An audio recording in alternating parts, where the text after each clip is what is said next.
welcome to another edition of The Barking Dead. Welcome, everybody, to another episode of EPL on Pub. Class is in session, hitting the books on Pub Sports. This is another exciting edition of the main event on Talking Ants. Welcome to another edition of College Football Pub Hub, Saturday, November 26th. It's Rivalry Saturday. It's the final Saturday of the college football regular season.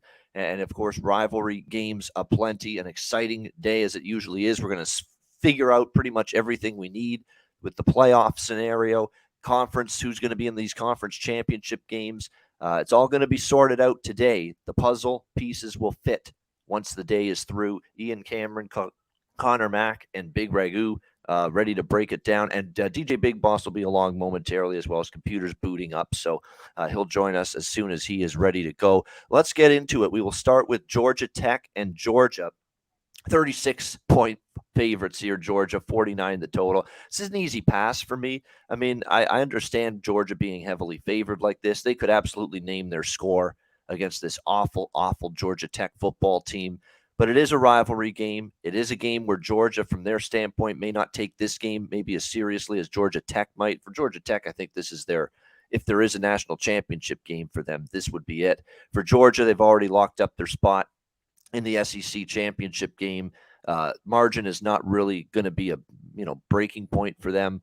I mean, obviously, personnel-wise, they're very capable of winning by more than 5 touchdowns, but it's just an easy decision to say, you know what, in this spot, Georgia's, clinched everything. Do we really need to lay 36, even though they're clearly the superior team? No, we do not. At the same time, I don't like Georgia Tech enough to take them or trust them in this game, especially when Georgia's just destroyed them in recent years. So I'm passing on this one. What do you think, Connor, of that one? Yeah. Pass. There's a few passes here these early games, for me at least. Yeah, I think they can name the score, and they've just whipped their ass the last few years. I don't know. Every once in a while, Georgia Tech, well, they had better football teams, 20 years ago, 30 years ago. This would be a good football game, but I can't even take Georgia Tech here. So, yeah, pass. All right, Big Ragoo. What are you going to look for in a game like this? The only thing, maybe if you flip a coin, Georgia Tech's team total 6.5. You think they can get over that? Give it a shot. But other than that, adios. Yeah, even the first half is more than 3 touchdowns, minus 22 for Georgia in the first half. Even if you wanted to go that route, it's not exactly like you're getting a premium or a bargain with that. All right, Army and UMass next up. Army 20-point road favorites, 45 being the total in this game. UMass, of course, I'll give UMass some credit. Hung in there again. Now, A&M has obviously had a dismal season, but, you still go on the road against an SEC team. You hold them to 20 points, respectable. 20-3 loss. Their offense didn't work, and really that's been the problem for most of the season for UMass. They just haven't had a very good offense, other than that 33 points they put up against Arkansas State. Brady Olson at quarterback hasn't been good. They haven't been able to really run the football. Army on the other side, they come into this game with a 4-6 record, disappointing season by their standards, but they did play well in a 34-17 victory. And you know what? I'm going to actually lay the points here with Army. It's not something I do very often, but you look at them when they've really stepped down, and they've played some of the weakest of the weak teams here on their schedule. Obviously, they struggled with Coastal and UTSA, Wake, Georgia State, Air Force, Troy, some good teams. But the teams that are really poor, they did win and cover against an improving UConn team. They blew out UL Monroe and won 48-24. They destroyed Villanova and Colgate in the FCS. You can destroy UMass right now because they can't move the football. And as bad as I think this Army defense continues to be, they played better last week. This is probably one of the weakest offenses they'll face all year. And the run game should work here for Army when you look at the numbers, because the UMass Minutemen, as far as their run defense, is 103rd in the country, 182 rushing yards per game allowed. So this is the one spot where, and all season long I said, how can I lay big points with Army in this defense? This is the one spot I would with a minus 120. So I like the Army side here, minus 20. What do you think here, C-Mac? Yeah, I'm not going to get involved here. I'm not going to lay it with Army, even though they might get it done. UMass played a little bit better of late, and they run it slow. Even if Army scores, this game might be like 30-3 or 30-10. I'd be on the under or nothing here. Under. Yeah, that's the biggest concern with laying the 20. It's the possession numbers. You're not going to get a lot. UMass plays slow. We know that's the way Army does with the triple option, but I see it in the lines of around 28-7, something like a 21 point. They'll squeak it out. I think Army in the covering department. What do you think, your big Ragoo? Yeah, I liked Army last week. I had them. I think it was a big game for them last week. Not to say they can't put together back-to-back games. When they play at West Point, it's a different juncture altogether for them. But going on the road here against a real subpar team in UMass, one of the bottom 5 teams offensively, Army's just going to handle their business in a way that I think they just kind of not go through the motions, but just kind of play Army style football. And UMass, they're going to have not a tough time scoring Army, but they'll have a tough time moving the ball. And then I'm with Connor. I lean under here. I don't want to lay the 20. I caught them good last week, and I'm going to lay low with them this week. But if I had a pick, I would lean under here. Leaning under. Rutgers, Maryland, Big Ten. We've got Maryland 14-point favorites, 48 the total. Definitely not the spot I'm looking to lay 2 touchdowns with Maryland. Not after, hanging in there with Ohio State down to the wire, and they fall just short. Exerted a lot of energy, put a lot into that game and lose it, and now you finish up with Rutgers. It's not exactly what you call a bet on spot for Maryland. I kind of think Rutgers might be worth a look here, but at the same time, I mean, they look like they're running out of gas. 2 of the last 3 losses have been ugly against Michigan and Penn State, but Maryland's not quite on the Michigan-Penn State level. They're a little below that. They did compete against Michigan State. They lost by 6. This Rutgers team, what continues to be their problem again is, defense does appear to be wearing down. It's a defense that's usually battled pretty well. It's been decent at times, but the offense is struggling. Wimsatt at quarterback was only 10 of 29 last week against Penn State. They couldn't run the football with either of their backs. The good news is Maryland will give up, some points. Maryland will give up yards. They haven't been a great shutdown defense. For me, it's Rutgers or pass, but it's not a ringing endorsement of Rutgers. It's just more of a, I don't trust Maryland after they gave it their all last week against Ohio State. What do you think here, C-Mac? Yeah, that's how I feel like they just laid everything out there. With a defense like that, I'm not going to lay 2 scores. They could win here by 17 or 20, but I'm not going to put my money on it. And I just haven't been able to trust Rutgers. A game like this seems like they will cover.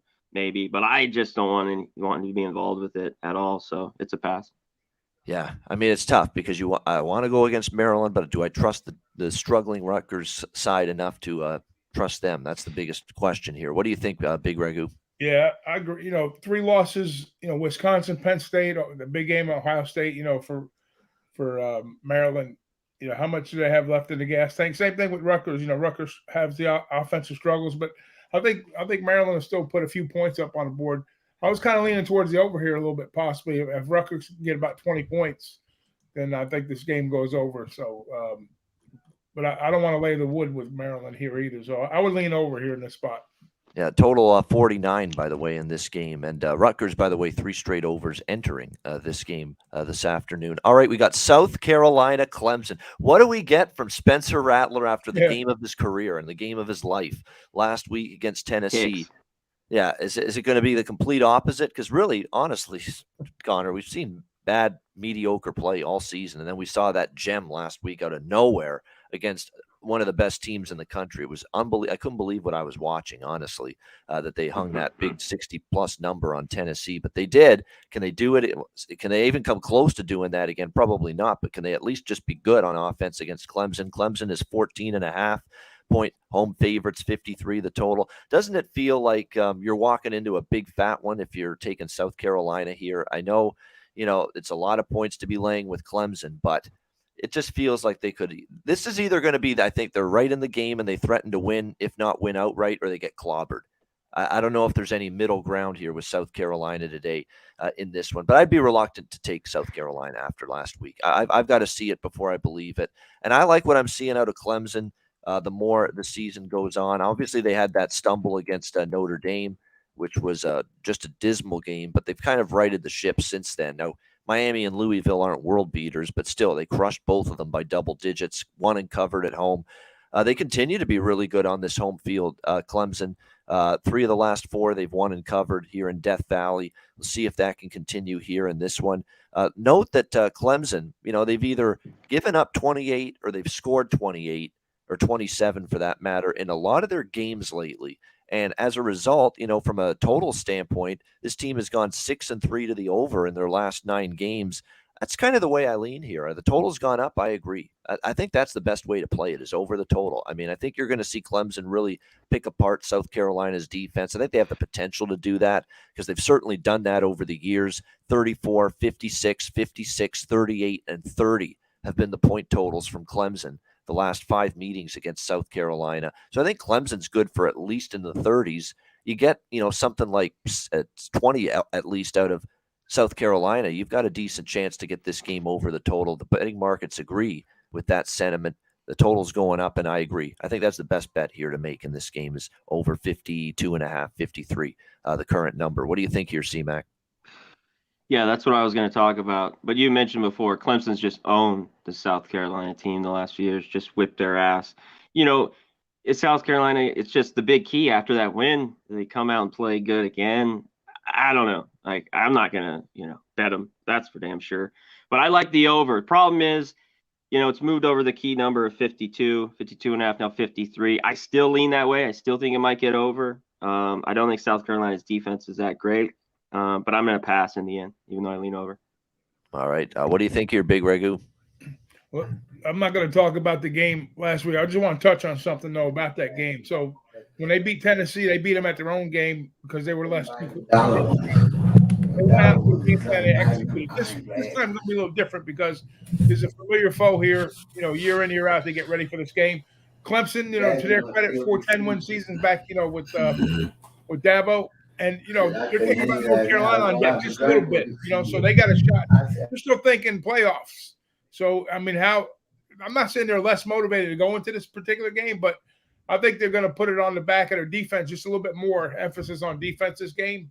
And, just kind of keep DJ sharp a little bit. And I'm not crazy about laying the double digits here, but if I had to pick a side, I would probably look at Clemson maybe in the first half, maybe. And then just sit back and throw some popcorn and beers down, watch this game. It's going to be a good game. It's going to be fun. But like you said, it depends on Rattler, what Rattler does. And if Rattler plays halfway decent and doesn't shit the bed, doesn't throw like 2 picks, we might see a 2-score, under 2-score win for Clemson. And I would lean South Carolina.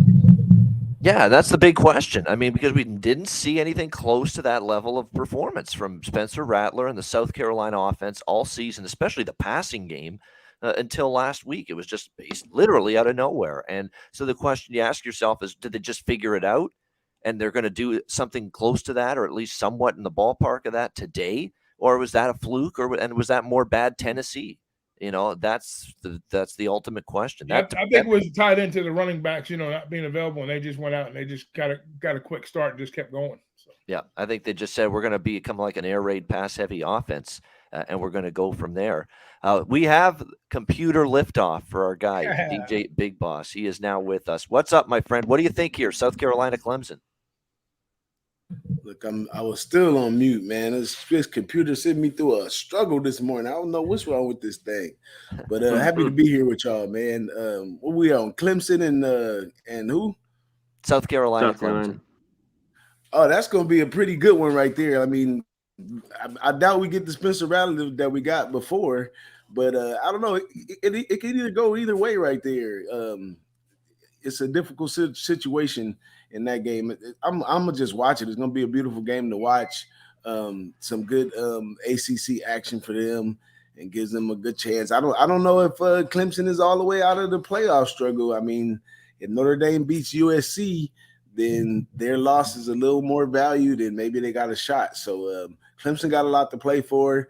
But like I said last week, all these games right here, these other teams, they're looking to be the spoiler. And you don't know what type of motivation or anything they have in the game until they start playing. So tread lightly. Tread lightly, indeed. We have some breaking news, by the way, in college football. Matt Rule is your new head coach of the Nebraska Cornhuskers. Pretty much has been heavily rumored and thought of the last couple of days that they've been saying that's going to happen, and it is official now. Matt Rule. will be the new head coach of the Welcome Nebraska. back to college football, Matt, where you belong. Back where he belonged, and he was that's where he was great. Look what he did. Look what he built at Temple when he was there. Temple hasn't been any good since Matt Rule was there. Baylor did a good job there. So yeah, he's back where he should be. NFL was a disaster. Didn't work out. He's back now in the college ranks where he should be. All right, next up, Coastal Carolina, James Madison. We've got JMU 14.5 point favorites here, 53 being the total in this one. Now, the line for this game is much higher than it obviously would be otherwise.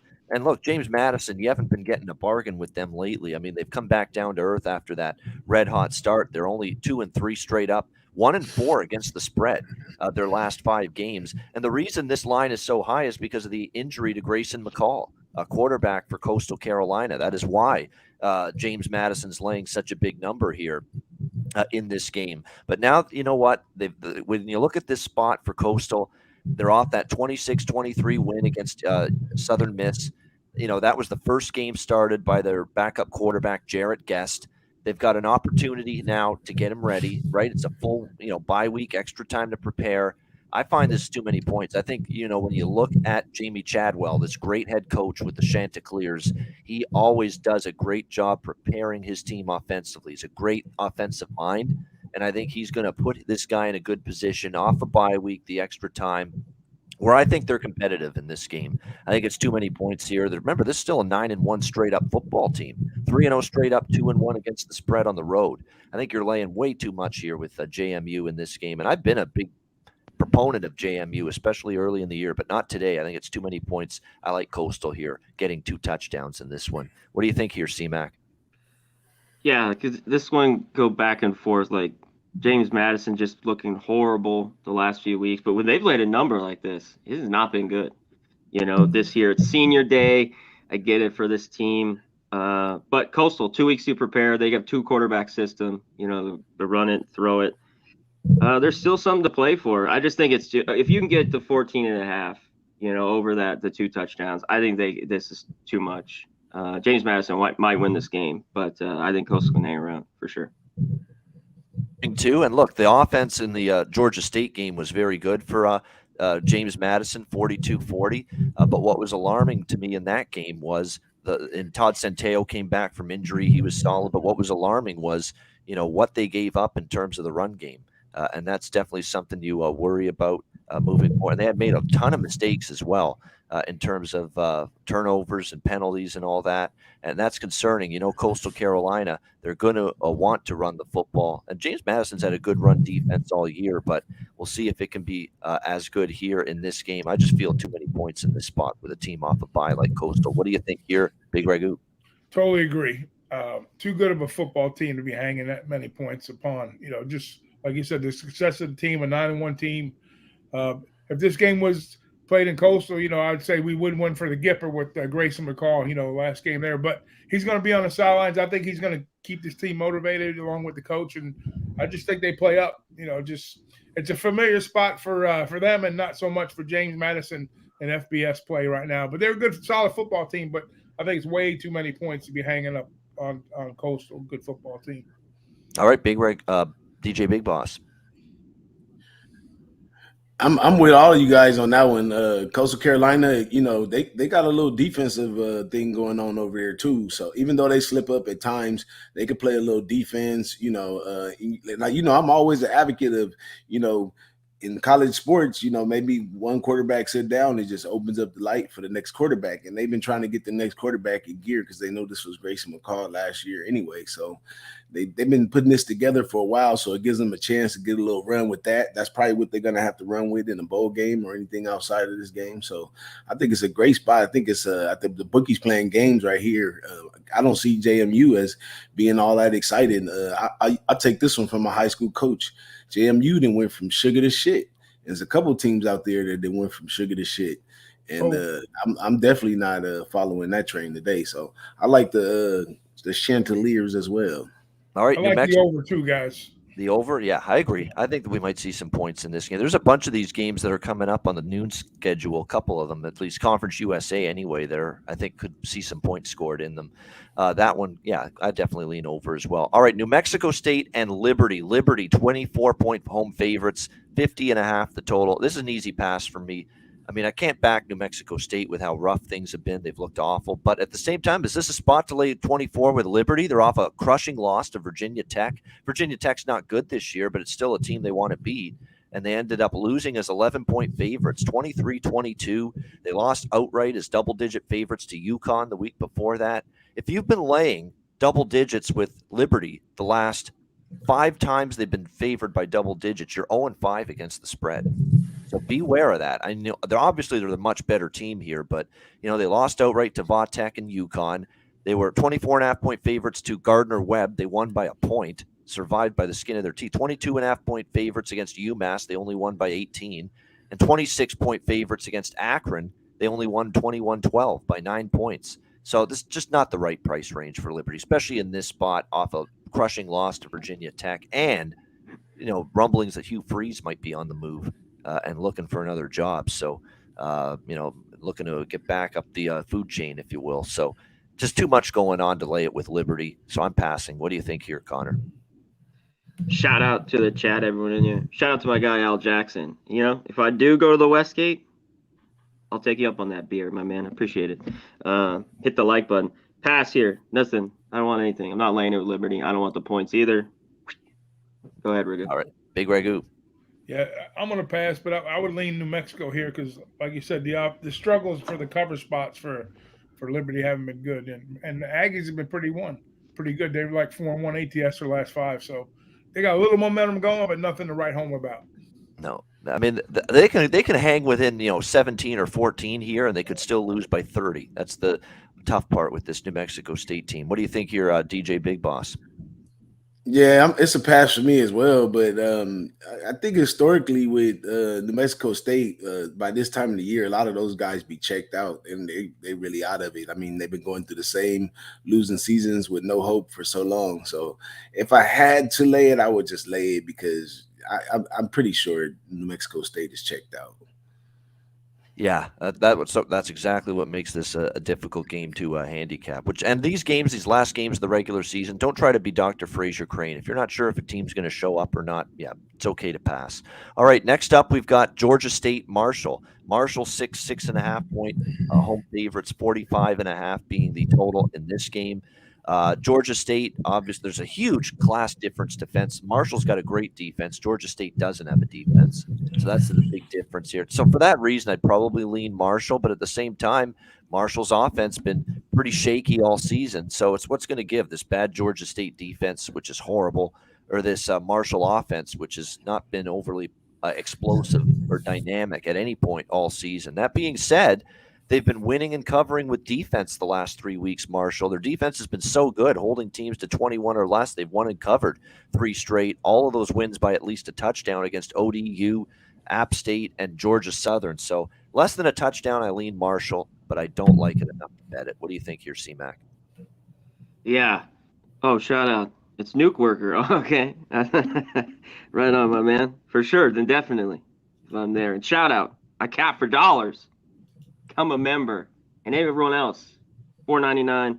Become a member of Pub Sports Radio. We appreciate it. Jacqueline, how you doing? I'd lay it with Marshall. I don't trust this team, though. Offensively. I can't lay points with them, so pass for me. Yeah, I mean, it's been back and forth. The quarterbacks, neither one is really wowed. Henry Colombi got benched, and it's not like Cam Fancher's been great taking his spot either. What do you think here, Big Ragoo? Yeah, I usually bet on Marshall when they're an underdog, not a favorite. That's just the way I go about it the past couple of years, especially this year. So this is going to be a pass for me. I would lean Georgia State, if anything, even though Marshall's done a better job of covering numbers, but it's not a spot I like to back them right here as a favorite. All right, Boss. Hey, I'm liking Marshall, and I'm liking the under. For those that's late to the whole party on the under, they're going 9-2 to the under. Marshall, they're at home right here. They play a little better at home, and they always do that commemorative celebration to those people that died in that plane crash. It gets all theatrical at Marshall. So I lean heavy on Marshall, and I would go ahead and take that under too. Just you might be late to the party, but they really got something going there on defense. They have a lot of low scoring games. Yeah, definitely. Marshall definitely correlates with under. There's no question with that defense. All right, Western Kentucky, Florida Atlantic. We've got Western Kentucky 7.5-point road favorite, 62 being the total in this game down in the Florida area. When you look at this game here with these two teams, Florida Atlantic just so frustratingly erratic is the best way to put it with FAU. They're 5-6 now. They do need a win here to get bowl eligible. But what was that last week against Middle Tennessee? 49-21 blowout loss against the Blue Raiders. So just one of those head scratchers where they played so poorly. Now, their defense all season has been a little sketchy, especially against the better offenses. But to give up 49 and be blown out, be non-competitive like that, I mean, Cunningham just went wild against that Florida Atlantic secondary. 5 touchdown passes, 448 passing yards in that game. So will we see a bounce back here? It's actually third straight road game. You don't see that very often in college football. Third straight road game to close out the season for Florida Atlantic here as they take on Western Kentucky. Actually, home game, sorry. They're back home. My bad. They're back home here in this one. Western Kentucky, they're off a 41-17 loss to Auburn. They hung in there for a while, but couldn't hang in there for 4 quarters in that game. I like over the total. I'm not going to lay more than a touchdown with Western Kentucky, even though I kind of lean that way, especially with Florida Atlantic playing for bowl eligibility. You'd think that's a carrot for them to strive for here in this game. I'm just going to stick to the total. I think we see points, a lot of them, especially from Western. I don't know if Florida Atlantic just gave up 450 passing yards to Cunningham at Middle Tennessee. What's he going to give up to this pass-heavy Austin Reed Western Kentucky offense? So I like over, and I think Florida Atlantic can move the ball, especially at home as well. So we'll go over the number here. What do you think, Connor? Yeah, when FAU plays, a decent team, this is where they get beat. The problem is I don't love the hook, to just jump all over this with Western Kentucky. I do think they sling it all over the field. They've been great on the road except last week against Auburn. Before that, though, they were 5-0. So it's a lean Western Kentucky. I just, don't love the hook with the touchdown. I think they can get it done. All right, so just a lean here to Western Kentucky in this game. And by the way, it's worth noting, Western Kentucky, they can win and North Texas loses to Rice. They're in the conference championship game. There is a way for Western Kentucky to get to that CUSA title game. They win with a North Texas loss. They need help, though. They need Rice to come through for them, and that might be the tough part of the equation. What do you think here, Big Ragoo? Yeah, Blackman's last game possibly. I mean, they'll be bowl eligible, I believe. Obviously. So I like what Blackman's doing with the offense. They struggled defensively. Last week a tough game, tough ass to play Auburn, but when they play lower level competition, within conference and stuff like that, they've been a money team. But I'm with Connor. I'm not crazy about the hook, and I was trying to figure out a team total. It's sitting at 34.5, so you need 5 touchdowns here to put it over on the team side. But I think we'll see points, but sometimes, like you say, FAU, they could be up and down with Perry.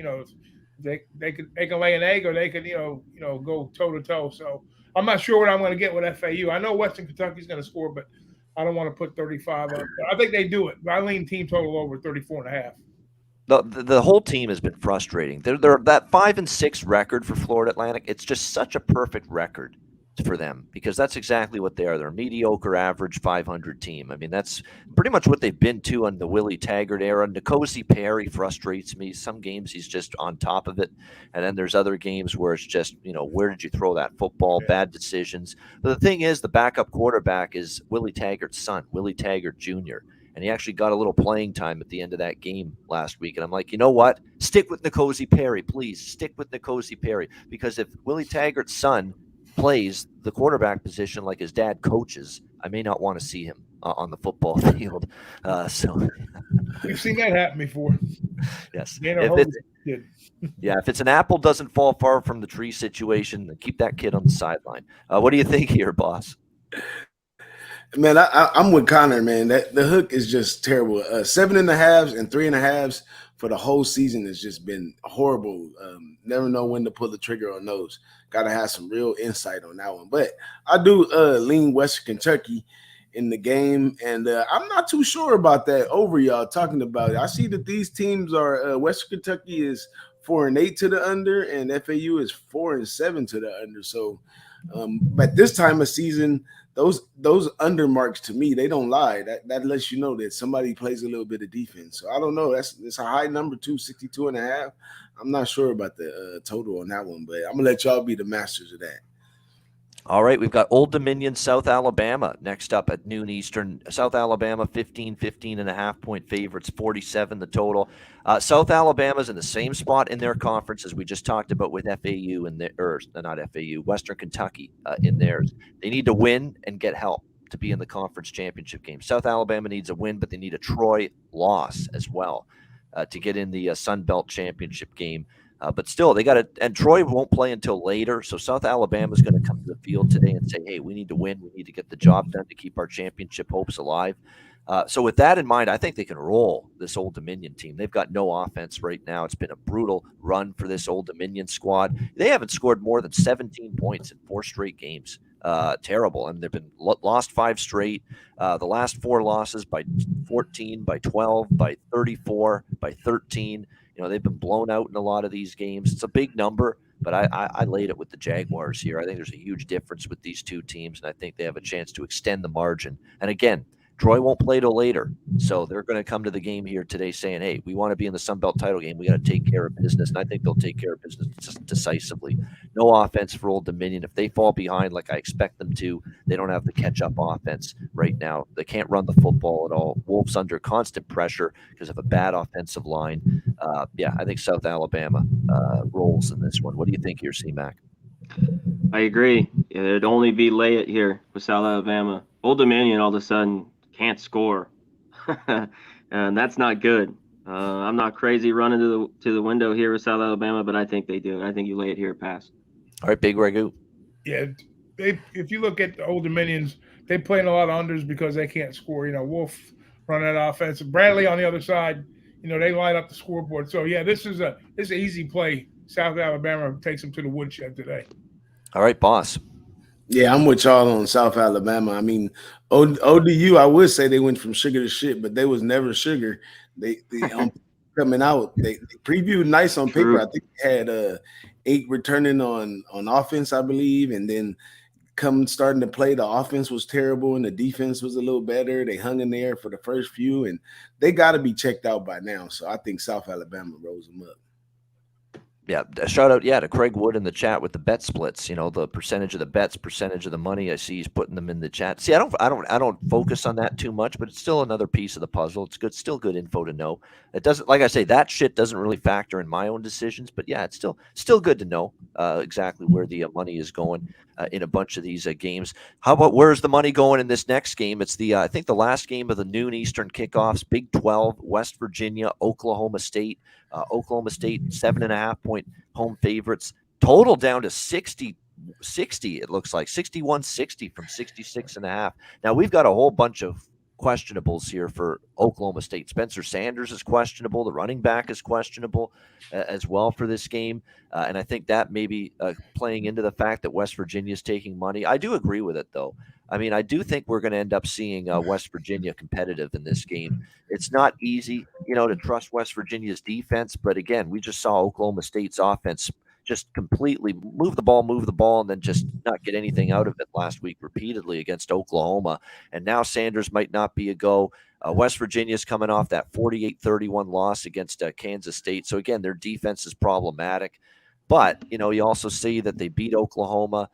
They hung tough with TCU, probably should have covered in that game, did have a win against Baylor earlier this year. I just don't think Oklahoma State is in the personnel situation that I'd like them in for a 7.5-point favorite. So I would lean West Virginia. Again, I don't love the way their defense is playing, but they might be able to take advantage of a shorthanded offense for Oklahoma State today. So I'll go with West Virginia here above a touchdown. And look, Garrett Green at quarterback, he is showing that, look, he's made a couple mistakes, 2 interceptions last week, but he's showing he can also sling the ball. And JT Daniels wasn't getting it done. So I'm okay with him being at quarterback for West Virginia. What do you think here, C-Mac? Yeah, and if you like West Virginia, get the hook now because 7s are starting to pop up. I think they hang around. I think it's green. It is like backyard football. Let him sling it. Let him run. He can run it well. We know West Virginia's defense isn't great, but I don't know what's going on with Oklahoma State. Just right now, I wouldn't lay points with them until, with Sanders, all the question marks there. So, yeah, to me, this would be West Virginia or pass. All right, Big Ragoo. Yeah, I'm on the West Virginia side here. I think their struggles and the question marks continue with Oak State, and I like them when they're dogs in the dog roll, not so much the favorite. And West Virginia, I think they can play up in the spot here. So I look for some points too. On the West Virginia side, I might lean team total over at West Virginia. I think they get at least 4 touchdowns here. I think they can get between 28 and 31. And I think I put them on upset alert too. I put Oak State on upset alert in this spot. Yeah, they haven't exceeded 20 points in 4 straight games. So you can tell the offense, and that was with Sanders in a couple of those games. So yeah, they're having some issues, and that's tough when you haven't scored more than 20 in 4 straight games. Now you're laying more than a touchdown. So that's why I think West Virginia's got a chance to keep this a competitive game. What do you think here, boss? It's a pass for me. Like you said, Oklahoma State, we don't know what we had with that team. I even thought they would do better when they played Oklahoma. A couple teams that they lost to, I thought that they would show up, and when you wanted them to show up, they really didn't show up. I don't know. They do have a slight advantage in the traditional record with West Virginia and the fact that they're 6-0 at home this year, but is that enough to put your money on the line with a West Virginia team that's a little feisty? Nah, I'm gonna pass. Yes, of course. Noon Eastern, the big one, the big noon kickoff, as they say on Fox. And this is the big one. Michigan, Ohio State. Ohio State, 8.5 point home favorites, 56 the total in this game. I mean, we've obviously got all kinds of question marks surrounding this particular game. When you look at both of these teams, who's going to suit up, who's not going to suit up in this game. Obviously, lots to look at. Blake Corum, how healthy is he going to be if he plays? That's a huge question mark for Michigan in particular because of just how vital he is to their success offensively. It's just so important that he's on the field and at least close to 100%. And I guess we're going to know that when we see the game kick off more than anything. So he's questionable. You've got Donovan Edwards as well banged up. You've got obviously on the Ohio State side, there's a couple of injuries to watch for in this game as well. He's at less than full strength. Mayan Williams and look, Travion Henderson out for them. So, there's question marks on both sides with the offensive skill position talent. So, it becomes a big time question mark here about who's going to be able to overcome that. And, of course, Jackson Smith and Jigba, who's really, unfortunately for him, has just had a season besieged by injuries. And it's unfortunate because of what a talent he is, but that's unfortunate for Ohio State. So who's going to be able to overcome all these personnel issues and be able to function in this game? I do lean over. I'm looking at the television with the pregame on now. It looks sunny, clear, no rain, no snow. I don't think the wind's terrible there. And the one thing I've become accustomed to with Michigan-Ohio State games is they're oddly enough, very high scoring, at least recent years. We have seen a bunch of these games end up, into the 60s in terms of points scored. It's just, to me, whether Corum plays or not, whether the Ohio State, 2 skill position players play or not, my fundamental handicap in this game is I think Ohio State's going to be able to throw the football on Michigan's secondary because I think you can throw it on Michigan. And I also think Michigan can run it a little bit against Ohio State's defense. And for that reason, I think you get points both ways in this game. So going to go with over in this game. Around 56 is where the total is. It's 8 straight, by the way, in this series that have gone over the total. And here are the scores: 42-41, 42-28, 42-13, 30-27, 31-20, 62-39, 56-27, 42-27 last year. I mean, it's just been crazy. It's been shootout city, these two teams. So weather looks decent. I'm passing on the side. I think I'd lean Ohio State, but I didn't love the idea of laying more than a touchdown. But I think, obviously finally losing to Michigan last year, they're pretty pissed off about that. I'd lean Ohio State, but I'm not going to pull the trigger. I'm going to look more toward the total here, over 56 for me in this big early kickoff with the everything on the line. Big Ten championship, playoffs, everything on the line in this game. So obviously big stakes involved. What do you think here, C-Mac? Yeah, Ohio State wants revenge, from last year. I can't lay it though with them in that defense. So I mean, if I had to be on the side here, I'd be on Michigan. Corum's going to play. It's just how good is he be the injury? Like he's a go for sure. I think Michigan can hang around. It's not my favorite look at all. And if you take the over, there's still some 55.5s. Look for that if you're going to take it, because initially this total came down a little bit, but now there's tons of over money. I think it's going now back up a little bit right before kickoff. This is going to be the biggest game of J.J. McCarthy's life, because he's going to have to get some shit done in the passing game today. Because you're right, I don't trust Corum and Edwards to be healthy at all. They're going to play. They're going to gut it out because it's just such a huge game. You don't sit out a game like this. If you're even 70% healthy, you give it a go. But it's going to be imperative for McCarthy to step up and say, hey, I got to make some damn plays, whether it's with my legs, my feet, or my arm throwing the ball. I've got to step up and have the game of my season right here if we're going to have a chance to win in Columbus. What do you think here, Big Ragoo? Yeah, this big play game, period. Either side, more on the offensive side, it sets up that way, even though, there might be some question marks on some of the key pieces. But you know what? There's next up, like DJ likes to say, and there's a lot of talent.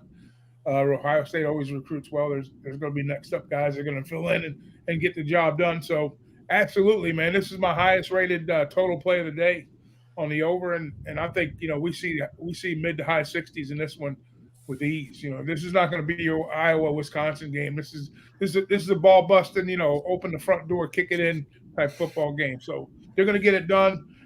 There's going to be style points involved in this game because of the fact that the loser might be sitting on the fence depending on what happens with Clemson, and they're both going to want to play a pretty offensive-minded type game here. So it's not going to be defense. It's all about the offense today. So bet the over. All right, boss. Yeah, I like the over too. I mean, what kid doesn't want to score a touchdown with this crowd, watching? Which kid doesn't want to make a big play or make a difference?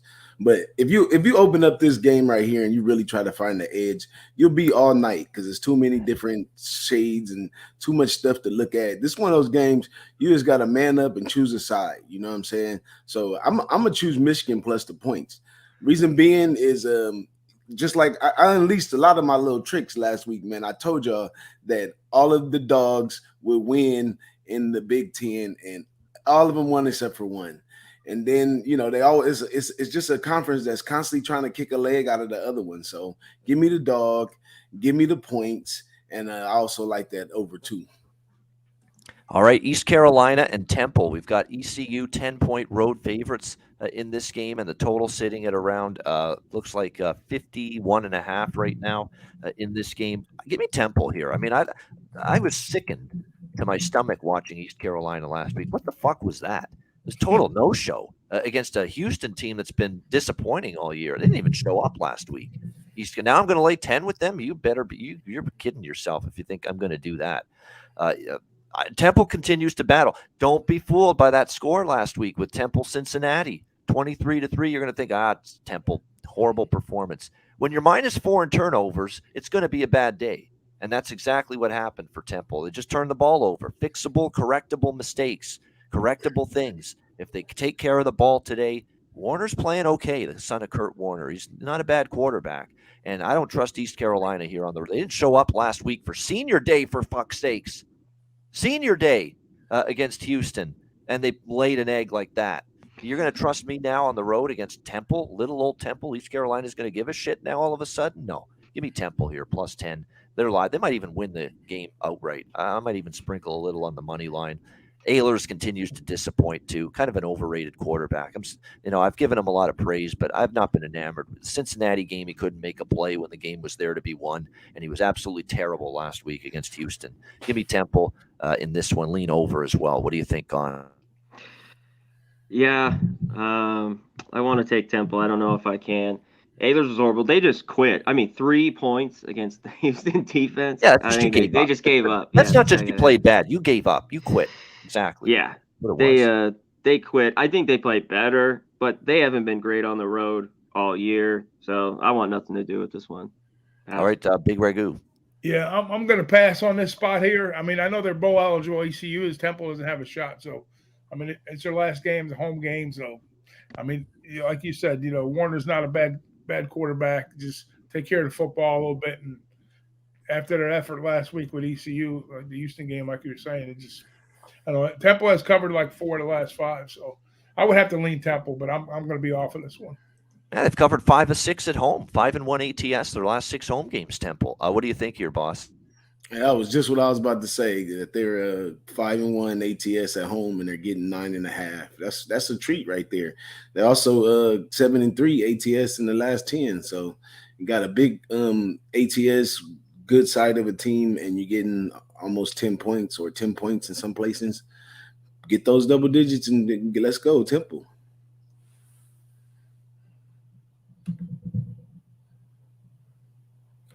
You on mute? Watch them win by 20 today. That's just the way it works sometimes. But I can't buy into that happening. Not after what I saw last week. Now you're going to go on the road and show up against Temple. I'm going to have to see it before I believe it. All right, next up we got Kent State and Buffalo. Buffalo here 3.5-point favorites at home, 52.5 the total in this game. 4.5 actually it's gone up to in most spots. Buffalo is still alive, obviously, for the championship game, or actually no, they are not anymore because it is confirmed. Yeah, it is confirmed. Ohio and Toledo in the MAC championship game next week. So Buffalo isn't in that race. I still like Buffalo here. Home finale. Kent State on the road's been a little sketchy. I think Buffalo, they haven't played nearly as well, but they're playing for bowl eligibility. So there we go. That's what I knew Buffalo was playing for something. It's not the MAC championship. They can't be in that. It's confirmed it's Toledo versus Ohio in that, but they can get bowl eligible with a win, and I think there's incentive to do that. They're back home where they've played pretty good football, beat one and covered against Miami O and Toledo here on their home field in conference play. I think they win and cover here. I like Buffalo here. They get bowl eligible with that 6th win. What do you think here, Connor? This total's dropped 4 points, which is interesting. There's a little bit of wind. It's not too bad, 45. It's past 3 though here. It's 4.5. I lean Buffalo, but this opened 2.5. And real quick, can you believe Toledo is in the championship? That fucking team. Come on, I just had to bring that up. I'm going to be on Ohio next week. You don't even have to watch Hitting the Books next on Monday. You don't have to watch Pub Hub next Saturday to know that. I'm going to be on Ohio in that MAC championship game next week for sure. 100%. Already slam dunk decision right there. What do you think here, Big Ragoo? If you go back and look at the history in the series, the favorite has covered the number most of the time, probably like in the high 80s on the percentage. And both of these teams are able to score points, against one another. So I love the over here, but I also like Buffalo to get the job done too. So I think Buffalo gets it done by margin, and the number goes over the total. My second highest total play of the day. This game right here. All right, there we go. Liking it quite a bit. And speaking of Toledo, how easy was that yesterday if you took Western Michigan? I mean, wire to wire, 9.5-point dogs winning outright. It was never in doubt, that one. It's just Toledo. Yeah, not a good burning your bankroll if you've been backing the Rockets much of the MAC conference season. What do you think here, boss? Give me that good old MAC over. The number's pretty low, but I'm pretty sure they'll get it over there. Kent State, try to trail them and score some points. I think Buffalo's going to win outright for sure. I don't know how good they're going to cover, but I think there's going to be one of those tit-for-tat games. Like MAC games happen, and we're going to get an over out of it. All right, Akron and Northern Illinois. Northern Illinois, 9.5-point favorites, 52.5 the total. I mean, Northern Illinois is not a let's lay almost 10 with them team this year, and Akron is not a team I'm really rushing to bet either right now. So pretty easy pass here. 0-5, by the way, Akron on the road. They were a little bit competitive against Eastern Michigan last week. I'd honestly lean Akron, honestly, because Northern Illinois is just not showing me enough. Their only win the last 4 games was a 3-point win at lowly Western Michigan. So you want to lay 9.5 with that team, knock yourself out. Lean Akron, but I don't like it enough to bet it. Conor Mac? That's how I feel. There's some 10s now. There's just that team, Northern Illinois, even against Akron, I don't think you should be laying now double digits. So to me, it's Akron or pass. Yeah, I agree. Akron or pass. Big Ragoo? Yeah. I'm off of this game, but my numbers tell me to lean over, but the optics on this one have an under written all over it for me. Even though we like the action games to go over, this is one of the two games we got left on action today because most of them already played. But I lean under here. I think Akron can stay within the number 2 as bad as they are. So Northern. I think we see about a 40-point game here. All right, boss. Yeah, I think if you like NIU, you gotta like the under as well. But no way do you lay 9.5 with NIU. They run first. That's like they can only run. Their passing game is not the best at all. So I lean the under as well. But I'm not gonna play that one. I like taking the max when it's an over. But I'm gonna leave it alone. All right, Rice and North Texas next up in Conference USA. North Texas 14-point favorites, 58.5 the total. So North Texas wins. They're in the Conference USA championship game. But again, a win will do. Doesn't necessarily have to be a win by more than 2 touchdowns. Rice was going on a great run there where they were covering every number and every Rice team was going over the total. It's kind of calmed down in that regard the last couple. Rice is playing for bowl eligibility, but obviously, they're going to be in tough here against North Texas, and they've been blown out each of the last 2 games. I mean, North Texas should really slice up this Rice defense, which has now given up 41, 56, 30, 45, 41 the last 5 games.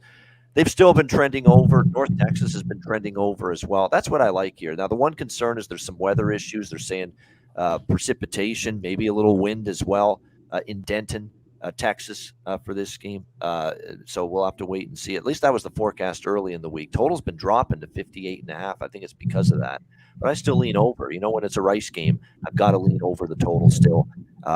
Sidewise, I'm passing because I just don't know if Rice is going to get many stops. And North Texas offense is humming. Rice's defense is not the last few weeks. What do you think here, Connor? Yeah, this is a pass. The weather, I think, has brought it down, this total. North Texas does what they want. Maybe look at a North Texas team total here. One thing, and I don't think they give up a ton to Rice, but they should get there with the points today. It's like 30 years old, Austin Aune, the quarterback for North Texas. Damn, that guy. He's been good. No question about it. This year he's been good. Season. Yep. Yeah, what do you think here, Big Ragoo? Yeah, North Texas is in a familiar spot to get to the champ game. But, you know, Rice, to their credit, you know, they've come a little bit early on. You know, we've made some money with them, and who knows, today might be the day that they might jump back up and, you know, decide that, hey, you know, we belong in the bowl. We played good all year. I'm not going to put them on upset alert, but I think we get a better effort out of Rice today. And the weather being, like you said, you know, my numbers got the over too, but I'll probably just lean over in this spot. But you know what? If I get 14 in the hook, I'm taking Rice. I don't hate it. It's a rivalry game, you know, this as well. And crazy things happen. And they are playing for bowl eligibility.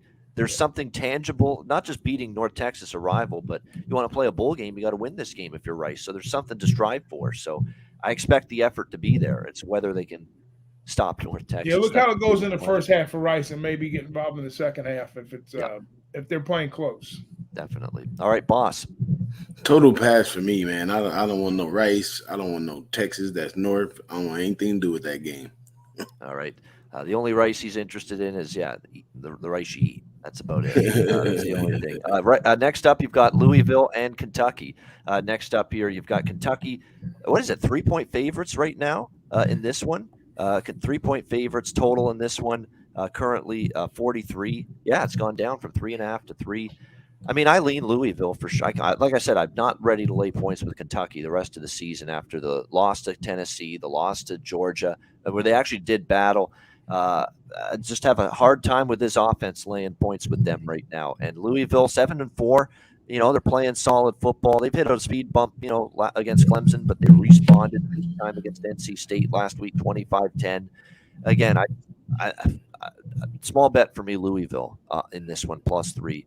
I just think right now Kentucky's a hard team to lay points with. The state of their offense and even their defense seems to be wearing down late in the season. They do have a couple of injuries as well. Including Chris Lewis at wide receiver. Malik Cunningham, you know, I think is going to play. He was been questionable all week, but I'd expect him to be out there. If he is, I like Louisville, and even if he isn't, I like Louisville because we've seen the backup quarterback Blake Doman in there a bunch, and he's capable. You know, he's capable enough to play at quarterback for Louisville. So I like the Cardinals here. Connor, what do you think? I'm passing here. I don't know if Louisville can get it done. Maybe I lean them +3. Kentucky's owned them a little bit the last 3 or 4 years. And to me, this is under. I know even at 43, I'd only be on the under here. I wish it was higher. That's not a play for me, but it's the only place I'd be in this Kentucky game. All right, Big Ragoo. Yeah, Doman, you know, he had a pretty good game against NC State, which is a pretty good defense too. So I think they're kind of on equal ground with Kentucky. So He'll probably get a little bit better in this spot here. And I'm with you guys. I like Louisville. And, Kentucky's played the 10 unders this year. So it has to be an under, too, so based on those numbers. I'll take Louisville for the upset. All right, Louisville and a lean to the under. Yeah, Brock Doman was okay against. I agree with that NC State game. He's capable. I mean, it's not the downgrade you would think with out Cunningham. Actually, is the better passer. I think Doman. Actually, what do you think here, boss? I'm all aboard with Louisville as well. I think Kentucky played horrible this season. Some of those guys might be checked out. They're definitely not ready for this rival game. But rival game, give me the plus points. Give me Louisville. I mean, 3 points with a big SEC team that Kentucky. That you get 3 points just for being at home. So it's anybody's game right here. So give me the more aggressive, the more jailed team that could put some points on the board. Louisville. All right, Oregon State, the Civil War, Oregon 3-point road favorites in Corvallis, 57 the total. Give me Oregon State here. I mean, I don't know how healthy Bo Nix is.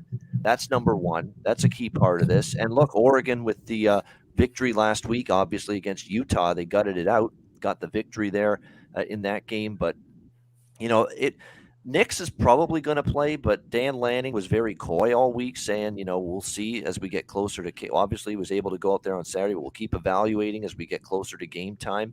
With the fact they've already locked up the Pac-12 championship game spot, don't be surprised if they sit him out today. I'm not saying they will, but it's a possibility. And this is not so much about Nix playing and not. It's about Oregon State's a hell of a team themselves with a great defense on a home field where they've been absolutely phenomenal this year. Once again, they're 4-1 straight up at home. I think 5-0 ATS at home this year. 4-1 straight up, 5-0 ATS at home. They nearly beat USC on this home field. They pretty much pummeled everybody else they played at home. They've got a very good defense. Gulbranson, the quarterback, I think has been solid since taking over for Chance Nolan at that spot. He's given them some decent quarterback play. I think Oregon State's the way to go here, +3 in this one. It's come down, and all the money's poured in on the Beavers, so that's definitely something you want to be aware of here. What do you think, C-Mac? Yeah, we talked about this on Monday. I took the 3.5. I have it money line, and now there's not a lot of. It's all 2.5. Threes are disappearing. Yeah. Threes are gone here. To me, it's Oregon State at home. You know it. All right, that big Ragoo.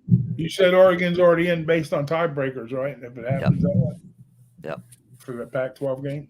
USC's in. Actually, Oregon. Yeah, or tiebreakers will go. Yeah, for Oregon. Yeah, I thought they had a win, but anyways, regardless, at Corvallis, Oregon State, their run defense has been phenomenal. They're going to have to, establish the run here. So I think we'll see a little knockdown, drag out matchup on the defensive side on both sides here. So I kind of lean towards the under in this spot too, but I think Oregon State's defense is the difference maker in this spot here. So I'll take them at home, take the +3, 3.5, whatever I can get my hands on. Actually, you know what? Correction. You're right, Big Ragoo. That's my bad. USC is the team that's clinched. Oregon does still need to win. I was going to say that puts a whole nother light. Even though, it's going to be a knockdown, drag out. Both teams have a lot to play for. Oregon State, but that home record, but Oregon probably a little bit more on the line for Oregon in this spot. But I don't know. I like Oregon all season. I hate this spot for them here. So I'm probably just gonna pass now. I liked Oregon State plus the points, but Oregon's got something to play for too. So that's gonna get me off the game. I thought they were like a tiebreaker, but if they weren't, I'm gonna pass. Yeah, I'm reading it now. Oregon controls their destiny, but if they lose to Oregon State today, that opens the door for Utah or Washington to also be in the Pac-12 championship game against USC. And then it would be based on because Utah and Washington play each other? I don't think they did. But Utah would get it ahead of Washington, and then Washington needs Utah and Oregon to lose. That's the way it is. So it's basically Oregon, and the only way Washington gets in is they win and both Utah and Oregon lose. So that's the way it goes. And Utah gets in if they win and Oregon loses. If you like Oregon, now that's under 3. So and Utah, by the way, has to play Colorado. I'll stay with the under here. Yeah. Utah has to play Colorado as well, so probably not losing that game if you're Utah. What do you think here, boss? I like Oregon State at home. If they come out and play any of that defense that they've been playing when they play big opponents, then Oregon definitely has something to worry about. They're a little pass heavy, and this team can defend the pass very well. They every cornerback is in the hip pocket. So if they play anywhere up to that, and they're at home, they're probably going to come home with the win. But I like Oregon State, but I also like the under as well. I think they slow them down, despite what Oregon has to play for or not. They get slowed down a little bit. Bo Nix, if he comes back off an injury, that plays into the under as well. Just a lot of factors that plays into the under, and you're getting a decent number. So under in Oregon State for me. Yeah, and by they really are banged up on offense. Everyone's talking about Bo Nix. What about Chase Cota, the receiver? He's injured. One of their offensive linemen's out. The starting center, Alex Forsyth, right shoulder injury, may not play. So, there's all kinds of concerns with that offense for Oregon, injury-wise, coming into today. That's probably also why the move has been made toward Oregon State in this game. All these offensive injuries for Oregon. All right, we'll do the next two games both to get through the card a little quicker. Purdue, Indiana, Old Oak and Bucket, and Wake Forest, Duke. Purdue, Indiana. Purdue now finds themselves in a spot where they control their own destiny because of Iowa shitting the bed. Iowa blowing their chance yesterday again. Well, they didn't blow it completely, but they lost control of their destiny. Now they got to hope Purdue loses to Indiana, and that's likely not going to happen. But again, it's a rivalry game. This is the Indiana, I'm sure, will be up for it, especially knowing that Purdue now can be in the Big Ten championship next week if they win. But I don't know if that's enough to take Indiana. They've really been struggling. They haven't been good at all defensively. Purdue might be able to rip them apart. There are some wins maybe in Bloomington. So that I was interested in the over. I still do lean to the over, but the wins are a little concerning. I'd still lean over in that game. Wake and Duke, I like Duke in the over. I mean, Duke plus 3.5. I mean, they just, to me, they've been continuing to cash tickets, especially in the underdog role. I'm not trusting Wake's defense laying more than a field goal. So Duke in the over for me there. Conor Mac, what do you think? Purdue, Indiana, Wake, Duke. That was the key. Just I can't trust Wake, especially more than 3. Pick them different maybe, but Duke all year, even last week, I think they're in this game. So, and I'll take some money line. The other, I wish I could take Indiana. We talked about this on Monday. I lean them. I don't know if I get there in the end. All right, Big Ragoo. Yeah, I got 2 leans on both these spots. I lean Purdue. It's not going to matter whether they win or lose. I mean, it matters for them to win to get into the championship game, but championship Saturday is not going to matter for them. They don't have a hell's chance. But Duke, Wake Forest, Wake Forest kind of a disappointing season overall.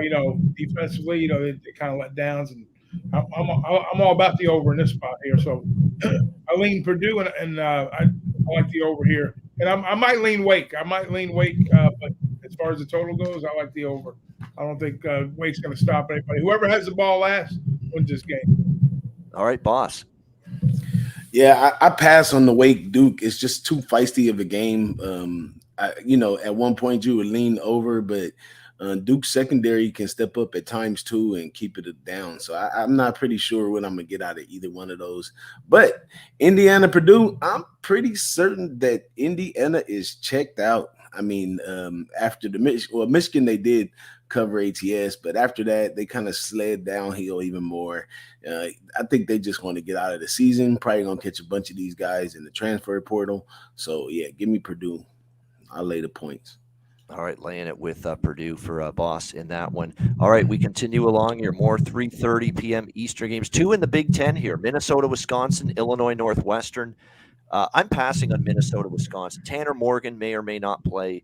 And even if he does, I don't know if I trust the offense on the road. At the same time, do I want to lay it with Wisconsin? I think both teams bring it here. Minnesota's had a good recent track record against Wisconsin in the battle called Bunyan's Axe, which is what they call this game. I'm going to pass on it. Total, how about the total? 36, another very low total in a Big Ten game.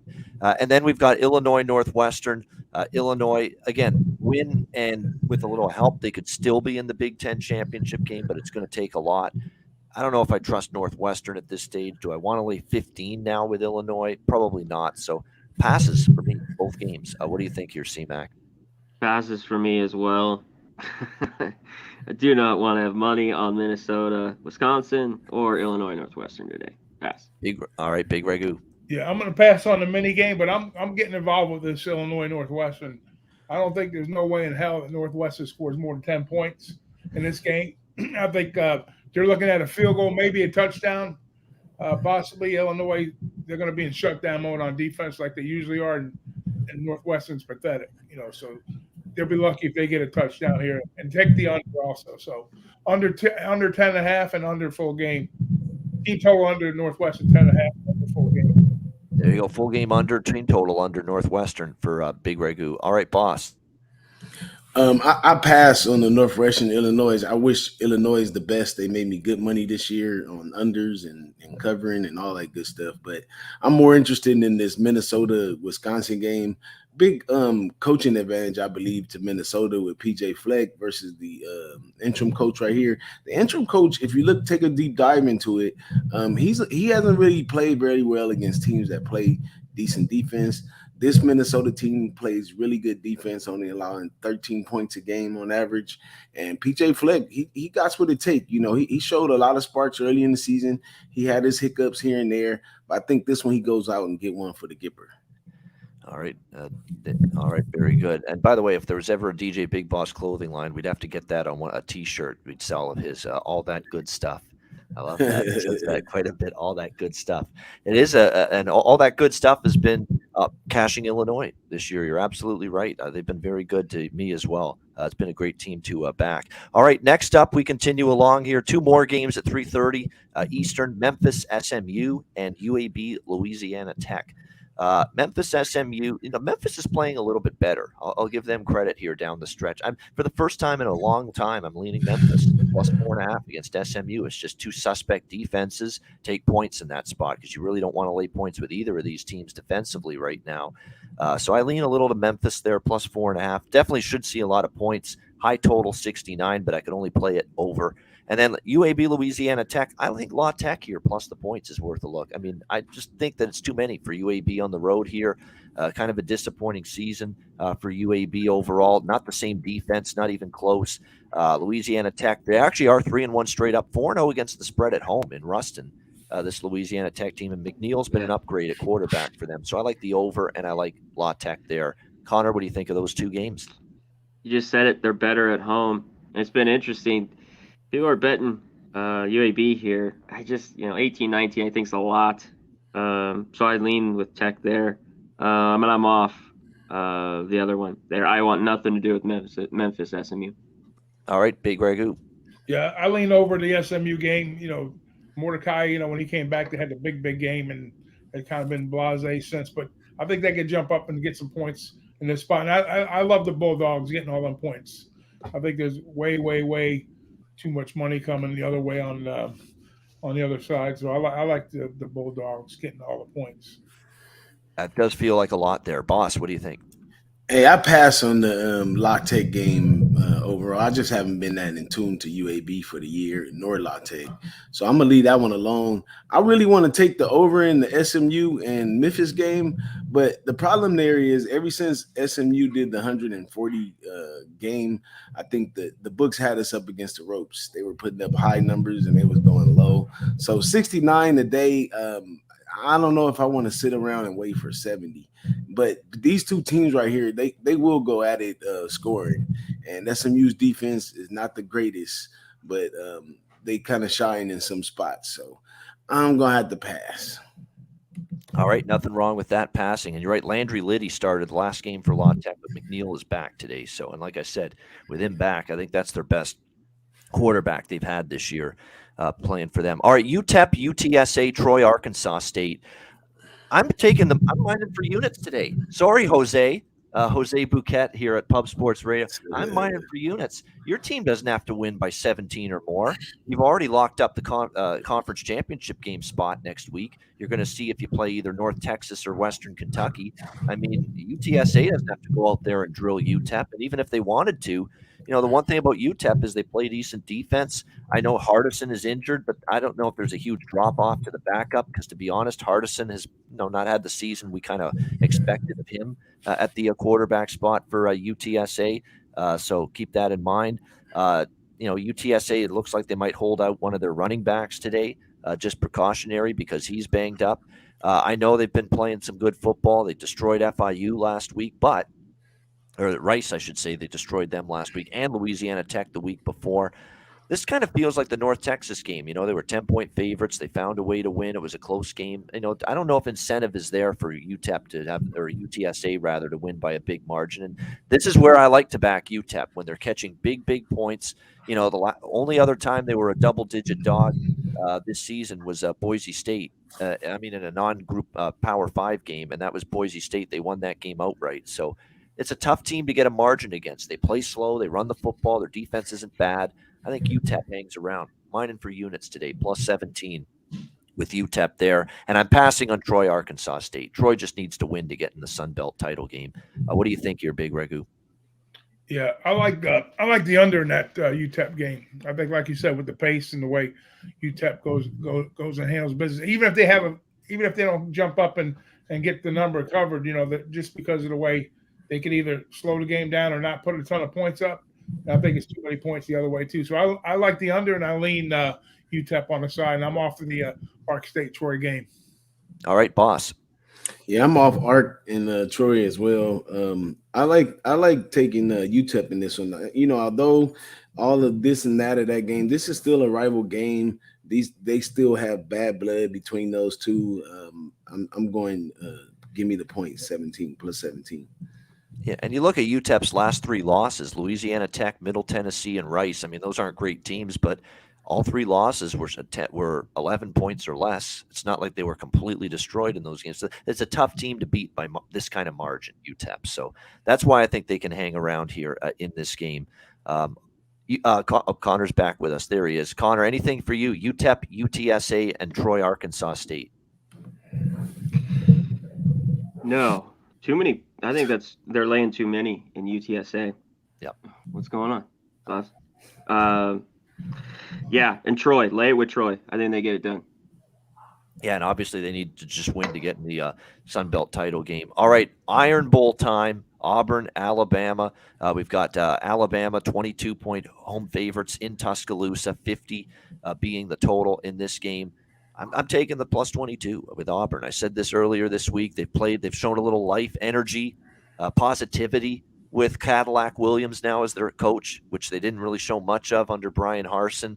I'm still, not exactly the biggest fan of the quarterback here, Ashford. He's still got, plenty of room for improvement. He's definitely not close to a finished product. Maybe he never will be, but certainly, he's been good at times. Can he be more consistent? That's the question. Last week, they did explode 41 points against Western Kentucky, but, a lot of it was running the football with Bigsby, who was just terrific. Can they run the football here? I'll say this about Alabama. I said this on the Monday show with Connor. Their run defense numbers for the year still look pretty good.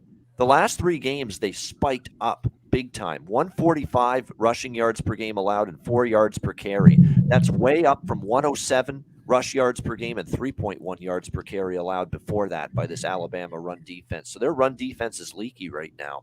It's not stopping the run like it once did, and that could be trouble against Bigsby, and that to me could allow Auburn to hang inside 3 scores in this game. That's a monster number for an Alabama team that, again, not being a playoff team, can't win a championship this year, and Auburn's played them tough. Hell, last year Auburn took them to overtime in that game. So to me, too many points, and I lean over the total as well of 50 with Auburn, Alabama as well, but I like the Auburn side getting north of 3 tutties.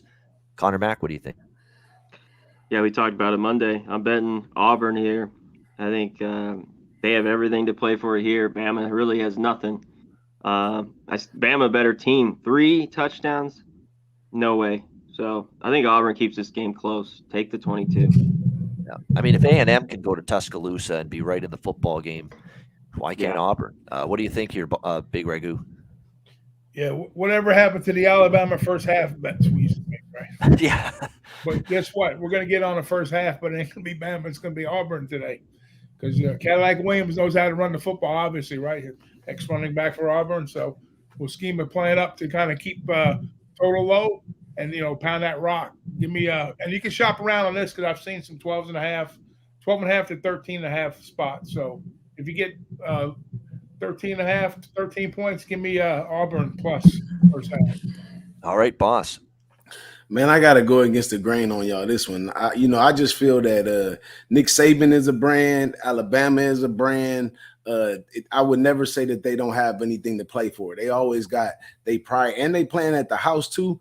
And it was funny that Big Ragoo brought that up because I want to change it around and take, even though it hasn't been hitting much at all this year, but Alabama first half this time, I think they do have something to play for at this spot. Recruits, they got next year, they got, we got to show the world that, we had some slip ups. This brand is not over with. They have just so much to play for to me.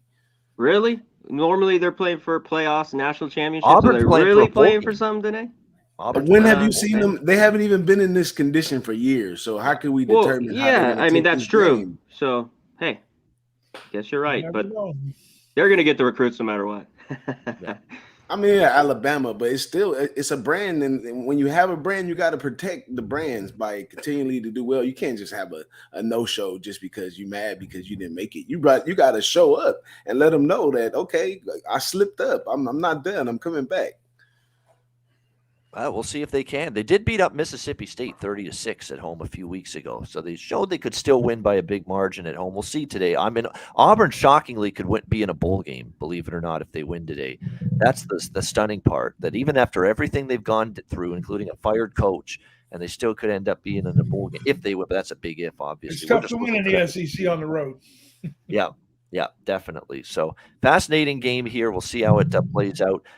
Quickly on the next two games, Michigan State, Penn State, Utah, Colorado. I'm off the Michigan State, Penn State game, pass side and total there. I laid it with Utah. That's how bad Colorado is. I actually laid 30 with Utah. I think they're going to just destroy this. Colorado team's horrible. I mean, they're getting big numbers every week, and they're still not covering. 54-7. Last week against Washington for this Colorado team. I mean, Utah will win by 35 minimum, I think. Utah minus 30. I think they'll get over the total as well. Utah will score 48-51, and you'll get some garbage score from Washington or from Colorado, and there's your over. Conor Mac, what do you think there? You know what? I needed more points. We mentioned on Monday to even look at Michigan State. But Michigan State's got a horrible defense. Penn State's been scoring 40, 50. I think this total's a little light, especially if Michigan State can get a couple scores. I think it could go over. Lay it with Utah. They cover that. I think they can. I mean, they just lost 54-7 to Washington by 47 points to Washington. It doesn't have a defense like Utah's. I mean, so although Utah's has been a little bit disappointing, but it's still better than Washington. So to me, that's one of those rare instances where I was looking at it's like minus 30 is actually a little cheap here, which you don't say very often. What do you think here, a Big Ragoo? It's a tall order, right? Big number for Utah. I just worry about just the motivation for them, overall. But they probably wipe the floor with them. But I don't want to lay 5 touchdowns with them, even though they probably get there. But I kind of lean Penn State in the first half. I think they kind of get going early there, and then they've been pretty good on the road surprisingly this year. Home and road, so I think Penn State just kind of playing for a better bowl scenario here. So maybe Penn State to lay it in the first half, and I'll pass on the other one. I'm not saying he's going to have a Travis Kelce type career in terms of success, but a Travis Kelce type tight end at the next level is Dalton Kincaid, I think, for Utah. That guy's very good. I'm looking forward to seeing what he can do at the NFL level. What do you think here, boss? I pass on the Utah game, but give me, we back in the Big Ten. Give me the dog. Give me Michigan State. Plus, Penn State hasn't played the best at home. They played most of their best on the road this year. So, and, they just playing for a better bowl. All they need is a win, nothing impressive. So give me Michigan State. They're a little confused. They had a bunch of drama. They got to lay it all out on the field right here. And give me them points right there. All right, good stuff. All right, Iowa State and TCU. We'll do this as a standalone because it's one of the bigger games. TCU 10-point favorites at home, 46.5 the total. This is the week I think it's time to sell TCU a little bit. First of all, they're laying 10. Second of all, Iowa State.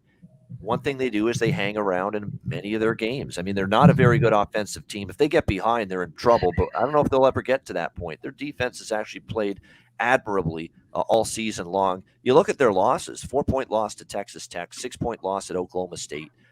They did lose by 14 to Oklahoma. That's the one game they've lost by a big margin. They only lost by 3 at Texas, by 1 to Kansas State, by 3 to Kansas, by 7 to Baylor.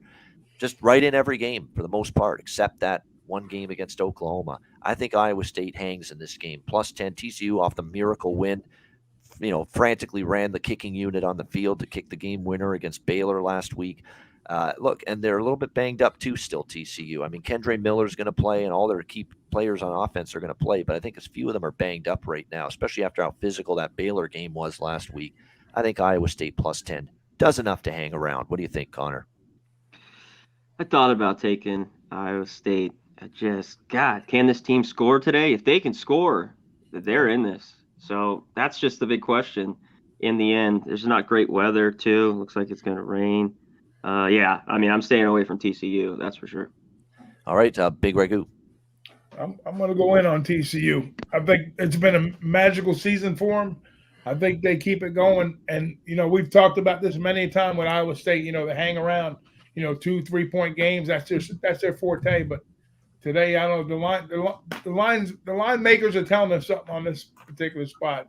I know their defense is good enough to hang around, but I think the floodgates open up for Iowa State today, and they go back to Ames with their tail tucked between their legs, and I'm off the other game. All right, what do you think here, boss? And I think Cinderella doesn't find her shoe today. I think Iowa State is being a little disrespected with the 10. If it was 7 or a 7.5, I was respectfully, have more respect for TCU in this one. But this is an Iowa State team that just has some misfortunes. I think they're still a solid team. They average 20 points a game. They give up 16 points a game. They do not run the ball well, but they pass decently. And the defense is the main part, especially in the Big 12 down the stretch right here. Their defense allows 105 rushing, 172 passing for 277 total. And that's a great spot for a team that's playing a Cinderella team who they don't, even the coach doesn't talk of these players being great or this or that. He just said they're just that team that just has that camaraderie. He said they show up for practice, they want to play and all that kind of stuff. And that kind of motivation and stuff, it kind of only lasts so long. When you got to go out there and play with your face, it's a whole different ball game. But I'm not sure if Iowa State sticks around to upset them, but I think they close it down to another last-minute field goal or something like that. So give me the points.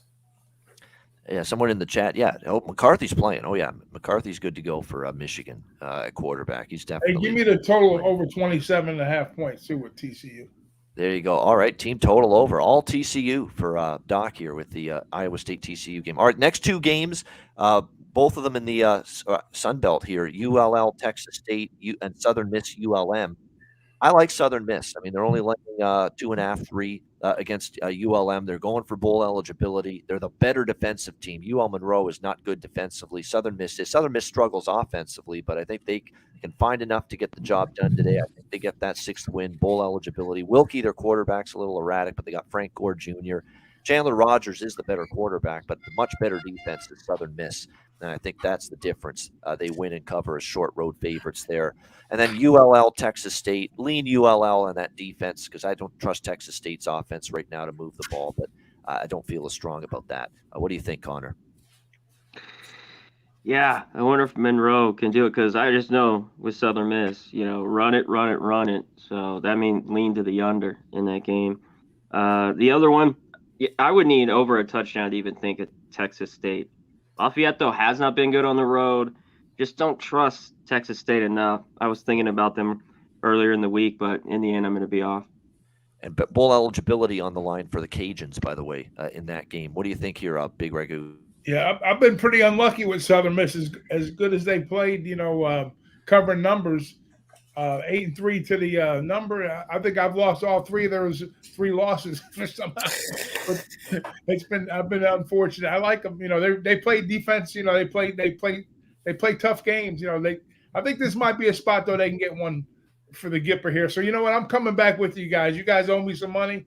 I'm going to take the Eagles there, and then I'm going to be off. I think that's a field goal type of game with that Texas State, Louisiana. Like to Connor's point, Louisiana hasn't been that good on the road, but I think Texas State's no bargain either. But I think that's a field goal either way. All right, boss. Yeah, I pass on the Texas State game, but I totally agree with Big Ragoo. Southern Miss, you owe me a couple bucks, and I think that you get it done today. I think this Louisiana Monroe team is horrible. They're getting 3 points at home. I don't think that's a low investment for Southern Miss. I think they get it done. They don't owe the gamblers money; they owe me money. All right, we got a trio of supper hour on the East Coast games, 6 p.m. Eastern, so we'll do these three next. Middle Tennessee, Florida International, App State, Georgia Southern, and the battle for the Fremont Cannon, Nevada and UNLV, all at 6 p.m. Eastern. MTSU, Florida International, I'd either lay it with the Blue Raiders or pass. FIU's back in the dumpster again the last few weeks. So after they had a little resurgence there for a bit, and now it's gone out again. So I'd lay it with MTSU or nothing there. App State, Georgia Southern over the total. I think you see a lot of points there. App State, Georgia Southern. I think Bryce and the Peoples and that App State offense moves the ball against a horrible Georgia Southern defense. They've collapsed Georgia Southern on defense. And I think Van Treese and that pass-heavy Georgia Southern offense moves the ball as well. So I like over in that game. Lean Georgia Southern as well. And Nevada, UNLV, give me Nevada plus the points. I'm not laying doubles with UNLV. Arroyo's on the hot seat. They blew their shot at bowl eligibility last week with that loss to Hawaii. Blew it. You blew it. And now you're going to ask me to lay 12 with you and a coach that might be gone after this game? Not a chance. I know Nevada's bad. Nate Cox is not a good quarterback. They have very weak offense, but man, I'm just thinking I can't lay doubles with UNLV. So for that reason alone, I'll take Nevada. Take a small shot with the Wolfpack. What do you think of those three games, Conor Mac? Yeah, UNLV blew it last week. Yeah, I'm not laying points with them. No way. I'll watch that one. I can't lay points with App State, but I think Georgia Southern scores. I just don't know if it gets over. I mean, I lean that way. And that last one, God, I want to take Florida International, but I don't know what team's going to show up there. Seems like they'll move it or just pick. Next thing you know, you're done. All right, Big Ragoo. I think MTSU likes coming to South Florida because they've been kicking everybody's ass every time they come down there. So why not go 3-0 in South Florida? So, and I ran into a guy at Dick's Sporting Goods the other day, had an MTSU hat, so shout out to him if he's watching. So give me MTSU down in Boca Raton today. And then no way I want the Rebels in that shit game. I can't back Nevada either. And I kind of lean Georgia Southern too, getting the points. All right, boss. I pass on that FAU game. App State and Georgia Southern, if my memory serves me correct, Georgia Southern beat them last year. This got a revenge factor in it right here. So, but I don't know. App State, they've been kind of here and there. I mean, I was on them last week. If you're gonna take them, you got to take them in the first half because they get lackadaisical in the second half. But on UNLV, I think a good spot to take UNLV. You know, all respects to Bloomfield, and this is the Cannon. I think take UNLV first half. All right, UNLV maybe in the first half here, says DJ Big Boss. All right, next up, LSU, Texas A&M, and UCF, South Florida, war on I-4 rivalry game as well. So first of all, LSU A&M's a pass for me. I mean, there's no way I'm backing A&M, and they're an absolute gong show right now. But LSU's in the SEC championship. Are we really going to lay 10 on the road with LSU? I could only take LSU, but I'm not going to lay it. So pass for me there. I like the war on I-4. I like South Florida. I liked what I saw from that kid that took over at quarterback. I think it's like their third or fourth string quarterback. And he played very well for them against Tulsa. I thought he was throwing the ball well. They responded to him. They had some energy. They had some life. They lost that game, but they were right in it. They kept battling back when that horrible defense gave up a touchdown. There's still some fight in this South Florida team, and we don't know how healthy John Reese Plumlee is going to be for this game. Byron Brown, the quarterback for South Florida, like I said, was very good last week. Rivalry game, crazier. And now look, UCF wins this game. They're in the AAC championship against Tulane. And great job, Willie Fritz and Tulane. Shout out to them. What a season for them in the AAC championship game. But waiting maybe UCF. But UCF just needs to win this game. They don't need to win it by this kind of margin. I like South Florida a little bit. The Bulls plus 20, plus 19.5. And I like the over as well. Should see plenty of points like with most South Florida games. What do you think of those two games, Conor Mac? Yeah, we talked about, to me, it's LSU or nothing. I just don't love laying the 10, on this last day like this. Anything could happen this last game. Here, Man, South Florida is going to lose by 17 and cover, or they're going to lose by 30. I don't know. Like, I think they just cover or they get blown out, one of the two. So I'd like to take the points with them, but I don't know if I can get there. What I always look for after a coaching change, and obviously Jeff Scott was fired a couple weeks ago, do I see energy and do I see the kids respond? They battled SMU pretty tough, and then last week against Tulsa, they kept giving up a touchdown. They kept battling back. Kids haven't checked out mentally, and that's what you look for. And obviously there's a rivalry game, so I don't expect them to check out tonight either. What do you think here, Big Ragoo? Yeah, I agree with you on the South Florida look. A banged up Plumlee and a little motivation. This is a game they look for every year. This is the big game for them because they're usually not going anywhere fast of late, especially. So yeah, I would. I think Brown, is serviceable and they play a tighter game than people think. I think, like Conor said, 17 points or less. I don't think they get blown out. They can, but I don't think it happens in this spot here. And I take the points with South Florida in this spot here. And the A&M game, they're not going to score many points there. Like you said, LSU is already on board. Getting ready to play that game in Atlanta. I like the under here. Even though it's low, I think this game stays in the 30s. I don't think LSU is going to blow them out. They'll play tight. It'll probably be like a 24-10 type game. So I like the under here. All right, liking the under. And Nutflash Allen, good point. Can LSU afford to take their foot off the pedal? Because you're right. There's that thought that then maybe running up the score and winning by a big margin might help them out in that playoff hunt in a game like this tonight against A&M. We'll see. What do you think here, boss?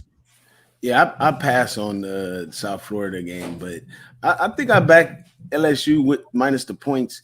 I think they're going to go out and try to show a little style. I think Brian Kelly knows what predicament he is. He understood what it took to come over here to the SEC, and he knows that he needs to put his foot to the floor, pedal to the metal, and get some style points out of it so he can get the highest ranking he can. He might be able to slide into the playoffs, maybe with some losses. Yeah, just beat Georgia, you'll get in. That's all you got to worry about. Yeah, definitely. All right, next up, well, you know what? We'll do this quartet, and then we'll talk about the Notre Dame game by itself because it is a big game. We'll do Tulsa, Houston, Oklahoma, Texas Tech, Syracuse, Boston College, Tennessee, Vanderbilt. Let me start with Tennessee, Vanderbilt. I'm on Vandy plus 14. This could be okay, you're so embarrassed and ashamed last week that you're angry and you just roll past Vanderbilt. I don't think so for me, just because I think you're in catatonic shock if you're Tennessee, that you played that badly, your playoff dreams smashed to smithereens, can't get into the conference championship either. Everything you were this close to achieving is gone. And I worry about that. And look, Vanderbilt beat Florida last week. Pretty impressive. Florida was pretty good last night and bounced back against Florida State. Even though they lost, it was an admirable defeat. I could only take Vandy as a double-digit home underdog here. I don't trust the psyche of Tennessee after what I saw, or that defense after what I saw last week. And look, Vandy can move the ball a little bit. So I like Vandy there in that game, catching the points, lean over as well. Tulsa, Houston. I'm on Tulsa in the over again. I still think Houston's a tough team to trust laying double digits. They're 0-5 ATS at home, by the way, this year, Houston as well. So I'm going to take a shot, Tulsa plus points over the total there. I'm on Texas Tech plus 2.5 against Oklahoma. They're very good at home. I don't trust Oklahoma as road favorites in that defense. So I like Texas Tech, lean over there. And Syracuse, Boston College in the over. I know they got drilled by Notre Dame, but Syracuse is in free fall mode right now. I think Boston College, home finale. I know it was ugly at Notre Dame last week, but better this week for Moorhead and that team. BC in the over against Syracuse. Conor Mac, what do you think of that quartet? No BC for me. That's for sure. I'd like to take Tulsa. I haven't got there in that game yet. I'm on Texas Tech, money line there. And what was the last one? Oh, yeah, Vandy. I'm going back to it one more time here. I think they can score on Tennessee at defense, and at home, Vandy plus 15. Yep. I just don't trust Tennessee's mindset. I really don't. Well, they're going to have to show it to me. What do you think, Big Ragoo? Remember I told you a couple weeks ago, Vanderbilt might have a chance to go bowling? Here they are. Let's stay on the line with Clark Lee. Let's beat these Volunteers, but definitely taking them on the points for sure. And I'm with you guys on the Tech side. I like Tech to win the game outright. Don't worry about the points. Just take a money line. And the other two games, I'm off totally. So, all right, give me Tech money line and Vandy plus the points. Yeah, Vandy can go. Think about that. Vanderbilt now, because of that upset against Florida last week, they can now go bowling if they win this game. Big if, but with Big if. Tennessee, I think it's been like 2018, and prior to that, I think Franklin had them go bowling like 2 out of 3 winners back in the early teens. So they're ready to go. Let's go. Let's go Thor. yeah, let's go, Clark Lee. Win the SEC, as you said. No, well, at least get to a bowl game today if they can win. All right, boss. Yeah, I don't have much on those, but the Vandy game, I feel like Tennessee also has a brand to protect as well. All that the coaches put out there for buying these kids into the system. The goalpost is still in the bottom of the lake, so you know they this is a great season for them, regardless of their hiccups. So I think they have to go get it done against Vandy by 14. I'm not sure though. I don't know if they out for blood like that, but the offense that they run though, if you can't really keep up, then you'll get blown past totally. And Texas Tech and Oklahoma. I mean, Texas Tech has been a moneymaker. Sliding in on some of these teams. But the thing that I see about Oklahoma is improvement. Like they have some improvement here and there. They do have a quality coach. This is his first year. And, he does, he was allowed a few mistakes, but I'm not sure if he gets it done today here. And I'm not 100% sure if Texas Tech is up for the battle this time. So I'm going to pass on that. All right, USC hosting Notre Dame. Big stakes. USC still alive for the playoffs, but they need things to go their way. USC, we've got them 5-point home favorites, 4.5, 63 the total. I like Notre Dame a little bit. Defensive dog, the better defense catching points. We do talk about that theory. I think it's worth a look here against USC. That being said, both of these teams are trending to the over. Even Notre Dame. Notre Dame's offense has come to life. They're running the ball nicely. Pine is making enough plays at quarterback for them right now, and it's not like USC's defense can stop people consistently. So I think this is sneaky over at 63. It's actually a low total for a USC game. I think we could get a little bit of a back and forth here with these two teams. So I like the over, and I definitely side with Notre Dame here. I mean, obviously, Caleb Williams and that offense is special. He's had an incredible season, no question about that. But you got to definitely factor in who's got the better defense right now. It's definitely Notre Dame, and that could be enough here to make this competitive. I mean, so I'm going to go with Notre Dame in this one plus the points, and they'd love nothing more than to spoil the night for USC, no question. So Notre Dame plus the points, definitely like the over as well. Conor Mac, USC hosting Notre Dame. Yeah, give me the Irish. I'm taking a money line. I'll take the points too. You mentioned it, the better defense. SC is going to score here. This probably does get over in the end, but I think Notre Dame makes a few stops. I've been impressed the last 4 weeks or so with them, and they'll be able to run it. They'll be able to do what they want with SC. And game that's probably close, but you want the points here. The Irish win again, and SC hasn't beat them since 2016. Correct me if I'm wrong, boss. So this one will make 5 in a row. We 4 in a row on them. Yeah, Irish. Definitely. All right, and by the way, Notre Dame 3-0 ATS on the road this year as well. So they've been covering away from home. And look, give Marcus Freeman credit. A nice little turnaround after some bumps in the road early. The Marshall loss, a couple of really questionable losses there early in the season. Stanford, and they've really turned. That Stanford game was the wake-up call. There's been a totally different football team since they lost to Stanford at home. All right, boss, the resident Notre Dame fan and expert, what do you think? Oh man, this Notre Dame and USC. I'm looking at the chat right here, man, because I need you USC people. I need y'all to keep going here. I don't need too many of y'all on the Notre Dame side. That's the Notre Dame side is for the sharps today. People that believe in defense, people that believe in coaching, people that believe in a whole bunch of aspects of football, not just going out and ringing the bell and scoring every time. Notre Dame's going to come in and slow these guys down. They have to. This is not Freeman's first time against them. He coached them last year on defense, and they only had 16 points. And this year, even though we have a whole different coach with Lincoln Riley coming there, but Lincoln Riley's system is nothing that's devastating. You've seen Oregon State, you keep them in pocket. You've seen Utah keep them in pocket, and now you're gonna see Notre Dame keep them in pocket. And the big one too is the history of the rivalry right here. Every time one team has got in position to back in the day, it was no championship game and all that. If they were in that number one spot with the voters or something, then the team that's not doing as good would come in and knock them out. So it got all arrows pointing at Notre Dame to get. I just need a lot of y'all to go on the other side and go for USC. So I don't have to do no crazy fan bet or nothing. But I think Notre Dame also slows them down. I kind of lean under, but it could go over with the turnover. Like Notre Dame's defense is a turnover machine. The quarterback over there at USC, he throws this funny ass pass, and he's always looking to get outside the pocket and something like that. You got the type of athletes in Notre Dame that's coming for you. You're not going to get second and third chances to make plays down the field. These guys are just as fast as you. They're going to get up on you and take you down. So I don't see a lot of that going on today. And then USC, they can't really get a running game going. They're out one back. This, like I said on the show, Boston the Sauce this week, on both sides of the ball in the trenches, Notre Dame wins. Our offensive line is more talented than their defensive line.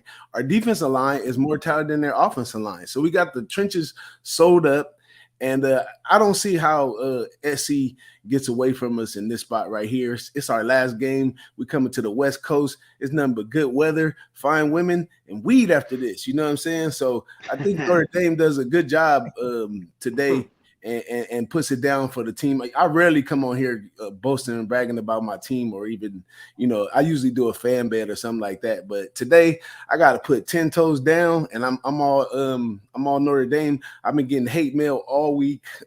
I wake up in the morning to Notre Dame sucks and all this kind of stuff, and my text messages and all that stuff.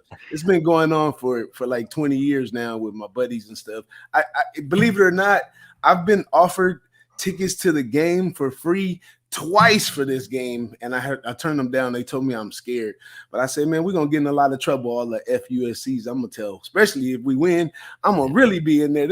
I'm gonna get dragged down the steps or something, because I talk a lot of smack when it comes to this SC Notre Dame game. That's like my favorite of the year. So ND or nothing today. Hey, all right, boss, very good. Early Merry Christmas to you, my man. Yes. Take the point to Notre Dame. There you go. Let's go. Big Ragoo agrees, like a Notre Dame here. Give me some more of that hate mail. At 5.5. I got in early. Give me some more hate mail in the chat. Notre Dame will be able to run the ball. It's going to be a big play capability for USC if they get the big plays off. Caleb's going to throw for about 300 yards here, but Notre Dame comes out in the wash in the end. So take the points, Notre Dame.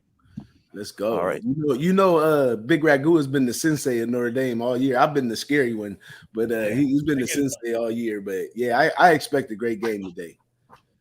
All right. This will be a great game. I agree. I'm looking forward to seeing how it plays out. No question about that. All right, let's do the next three. These are 8 p.m. Eastern, 9 p.m. Eastern games.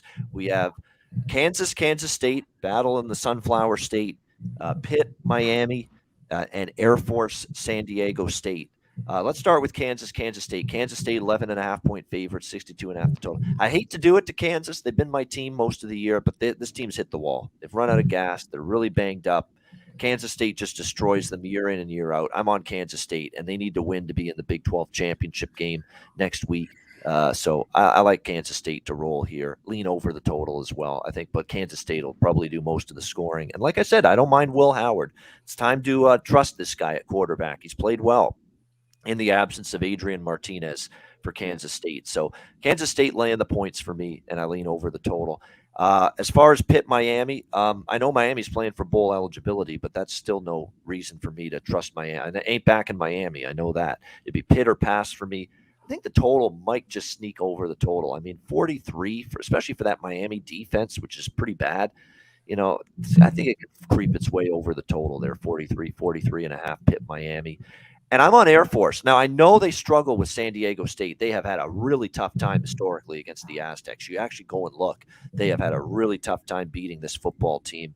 But I think this is as good an Air Force team as they've had during this time. I think this is their best opportunity to beat San Diego State. Now, granted, San Diego State's playing their best football right now. 5-1 straight up, 4-2 against the spread. But the last two games, San Jose State's fallen apart. New Mexico's terrible. It's going to be a big step up for San Diego State in this game. And what I like about Air Force's defense is they've been very good against the run, take away the strength. And Maiden's been good at quarterback here for San Diego State since he took over. He's given them some semblance of a passing game, Jalen Maiden, but it's probably the best defense by far he's played. And I think Air Force, even with bad recent history against San Diego State, is their best team in years. To me, the price is cheap because I made Air Force more close to a 3.5 point favorite, not just less than a field goal here. So Air Force money line, I'm going to go with that in this game at minus 130. Conor Mac, what do you think of those three games? Man, I think Air Force wins too. This one's tough. I'm still thinking about it. In the end, I do think this is one of the better teams we talked about all year, but it's been difficult. I don't know if I get there in the end. What was the other one you're talking about? Kansas State. Oh, we talked about this on Monday. I just think Kansas. They got the 6th win weeks ago for their bowl game. They're happy with that. It's already been a good season. Yeah. I'd lay it with K-State. I know it's a rivalry game here. I just can't take them.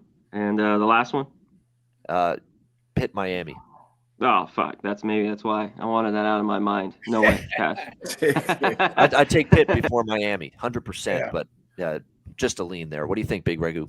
Yeah, Miami's not going bowling. They're going back to the South Beach. I'm not laying them. I can't trust Pitt either, so I don't want no part of it. But I think Pitt's got a little bit better defense set up for them. I lean under in that game in actuality. And then Air Force, that's going to be a steam play. I think the Sharps are going to be on Air Force. And Kansas State, Deuce Vaughn. That's all I got to say. Deuce Vaughn gets it done, has a day. Kansas State. See you later. Like you said, hit the wall with Kansas. So give me Kansas State, lean Pitt, lean under in that game, and then Air Force. I'm on Air Force. All right, good stuff there. All right, boss, those three games, what do you love? Miami Pitt, just cancel that off. I don't want to have anything to do with that one. K-State and Kansas. Kansas, you didn't went from sugar to shit. You even got your quarterback back last weekend. You still went to shit. So I can't do nothing but back K-State in this one. They got to stand up for the Big 12. And crazy that a lot of people, are on Air Force in this one, but I'm really on San Diego State in this one. With the new quarterback, they've opened up parts of the offense that they've never had before. Although the running game is not as hard as it used to be in the past, and Air Force can be beat in the secondary, even though they do play pretty good in the trenches. But San Diego State brings a lot of physicality too. These are two teams that play each other. And then the icing on the cake for me is San Diego State in their new stadium, last game of the season. They got a lot to play for in this spot. These kids still believe in Brady Hoke and what he got going on here. They're going to continue each year to have great defense, run the ball, and now that they got a passer in the situation, they may do much better next year. So this game is about Brandon as well, looking into next year. What San Diego State's going to put on the field. They did, they played their cards wrong this year. They played their cards wrong last year. They almost got in there last year and played them wrong. But this year they played them wrong with the quarterback situation. And now they might have found a sweet spot with this guy, Madden. Let's hope he comes back next year with the same energy. But in this last game of the season right here, I think they get it done. It's a short number. And Air Force, the offense is just lackadaisical. I mean, Zeke Daniels on senior day wasn't like he was all over the place or trying to show you what he got. If they think they're going to run the die with Roberts up against this three-man front, it's not going to happen. And I don't see much enthusiasm out of Air Force. They're out of it. They're not going nowhere but bowling or whatever. So I think that traveling over here to San Diego, the nice beaches and the weather that's right here, they get a little lackadaisical, and San Diego State come in there and get the job done. Yeah, I'm sitting on a pretty big win total bet with Air Force over 8.5, and this is going to make or break it right here. This game tonight against San Diego State. A couple of losses, that Wyoming loss hurt. A couple other losses they had hurt. But need that 9th win. We'll see if they can get it tonight. All right, last two games, late night action. We've got Washington State, Apple Cup, and we have BYU, Stanford. Washington 1.5 point road favorites in Pullman, 59.5 the total, and BYU 6.5 point road favorites at Palo Alto, 57.5 the total in this game. I kind of like Washington. Washington's owned Washington State in the Apple Cup. It's a short number. They only have to win the game. Cam Allen's playing okay. Cam Ward's playing okay at the quarterback spot for the Cougars. They did beat Arizona. They've covered 4 in a row. So I think people are taking note of that. But you look at Washington, they faced the gauntlet, right? UCLA, Oregon. They faced a bunch of tough games here in conference play this year. That could end up being a big-time difference maker for them. And you look at Washington State, when they've stepped up in class, they lost to USC, lost to Oregon, lost to Utah. I think Washington finds a way here in a close game, competitive game, but I lean Washington there. I laid 6.5 with BYU. I mean, I've not been obviously a big fan of BYU, but I think they could really have their way here, and they are playing at least a little bit better the last 2 games. They beat Boise State, and then they won their game last week against, albeit Utah Tech, an FCS team. But at least the offense with Jaron Hall has put up points, and more than anything, I don't trust Stanford in the trenches here. And Stanford has lost 4 straight games, all of them by at least a touchdown.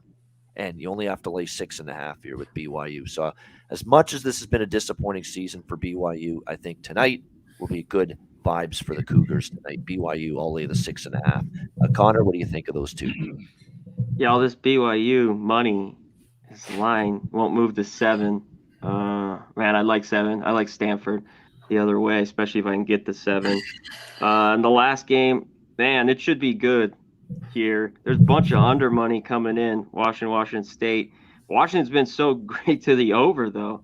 Washington State has a better defense. I wish I was getting more than a field goal with Washington State. I'd like it a little bit more. Should be a good one. Right now, I don't have a bet. All right, there we go. Good stuff. Big Ragoo. Give me the number 1 passing offense in the nation to handle the defense with Penix. He finishes out his career over there. I like him. He's been having a good season. And like you said, they might still have that outside shot, right? If Oregon goes down, we'll see. But I like Penix in this spot. I think, like you said, close game. Wazoo's defense is pretty good, but I think Penix is a crafty bet. He gets it done. And then give me the brawn over the brain. I'm Shaw. What's long-term Shaw? Shaw's got to check out sooner or later. Maybe this is the game that gets him out of there. So.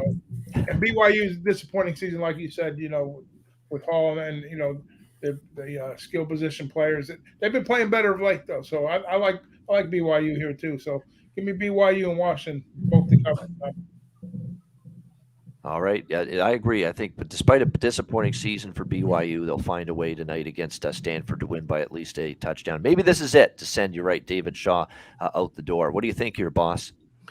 Yeah, I like BYU as well. If they could get past Boise's defense and beat them, I think they could do what they need to do to get past David Shaw. And I like Washington a lot right here. They just announced this week that they gave Kalen DeBoer a 2-year extension, which is great for him. I mean, he ran this awesome offense, got them to this 9-2 without Jake Haener. Jake Haener was supposed to be there with him, and you see how well Jake Haener is doing at Fresno State. So even without the quarterback he thought he was going to have, the one that he did get, he's able to produce with him. And the offense is going over 500 yards a game. Even though this is a spot where it's a rivalry game, traditional, I think Washington's just on another level this year. They get past them probably by a lot. That makes that 2 look like nothing. Yeah, Washington will know by now if they're still alive for the big Pac-12 championship because they need Oregon and Utah both to lose earlier in the day. Both of them have to lose. Yeah, Utah's probably not happening, so they're going to be out. But either way, I think they finished strong. They have dominated Washington State for the most part. Washington State got them last year too, and I think there's a tendency to want to bounce back here. Washington had won and covered 6 straight against Washington State prior to losing to them last year in the Apple Cup. All right, great stuff. Great show. Perfect fit, just under 2 hours. Hit the like button. 310 live viewers. We thank each and every one of you for joining us on a Saturday morning. Hit the like button. Make sure you stay tuned on the channel for Dabby Cab, the live bet stream during Michigan, Ohio State, which is coming right up. Best bets from us coming right up as well after we hear from Manscaped and Southtown 101.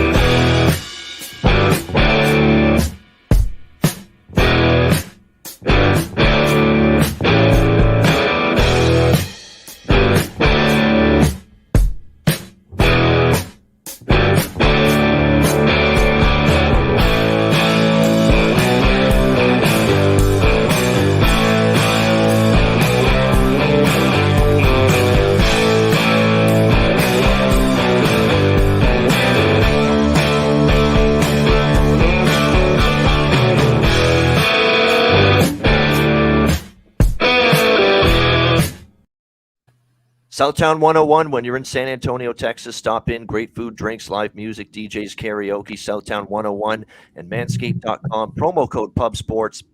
Get 20% off your purchase, Lawnmower 4.0 or any Manscaped product, 20% off using promo code PubSports. All right, it is time for Best Bets to wrap up this edition of the College Football Pub Hub for a Saturday. Conor Mac, we'll start with you. What do you like for Best Bet?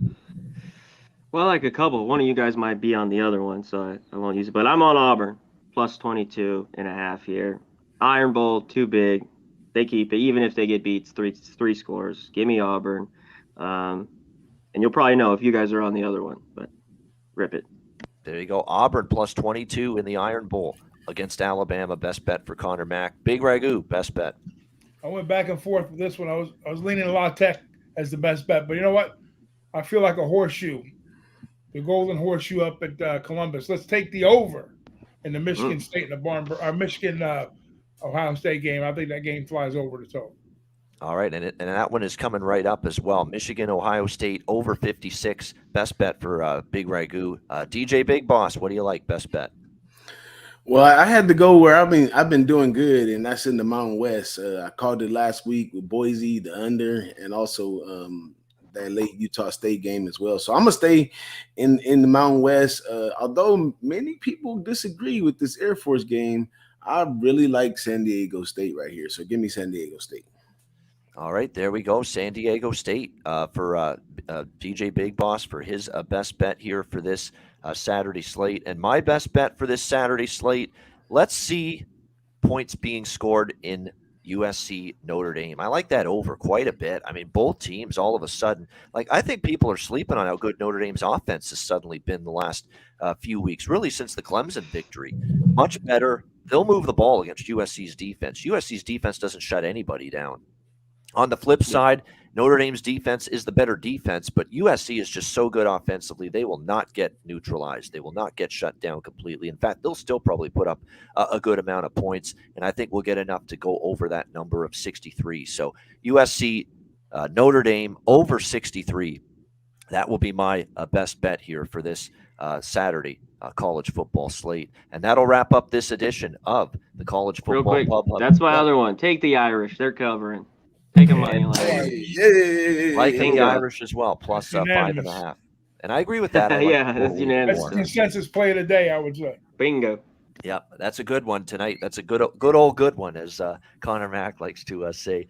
All right, Dabby Cab, BetStream, Michigan, Ohio State, which is about 10 minutes from kickoff, is on the way. Appreciate everybody joining us again. Hit the like button on the way out. Conor Mac and I have you covered for Conference Championship Week on Monday, hitting the books. We'll get every game previewed for you on that show, and then we will do the same next Saturday, 10 a.m. Eastern, Conference Championship Saturday preview right here on the College Football Pub Up next Saturday, 10 a.m. Eastern. Join us for that. For Conor Mac, Big Ragoo, DJ Big Boss, I'm Ian Cameron. Have a great Saturday. Enjoy the games and good luck. We will talk to you again next Saturday, 10 a.m. Eastern, another edition of the College Football Pub Hub right here on Pub Sports Radio. Welcome to another edition of the Barking Dead. Welcome, everybody, to another episode of EPL on Class is in session, hitting the books on Pub Sports. This is another exciting edition of the main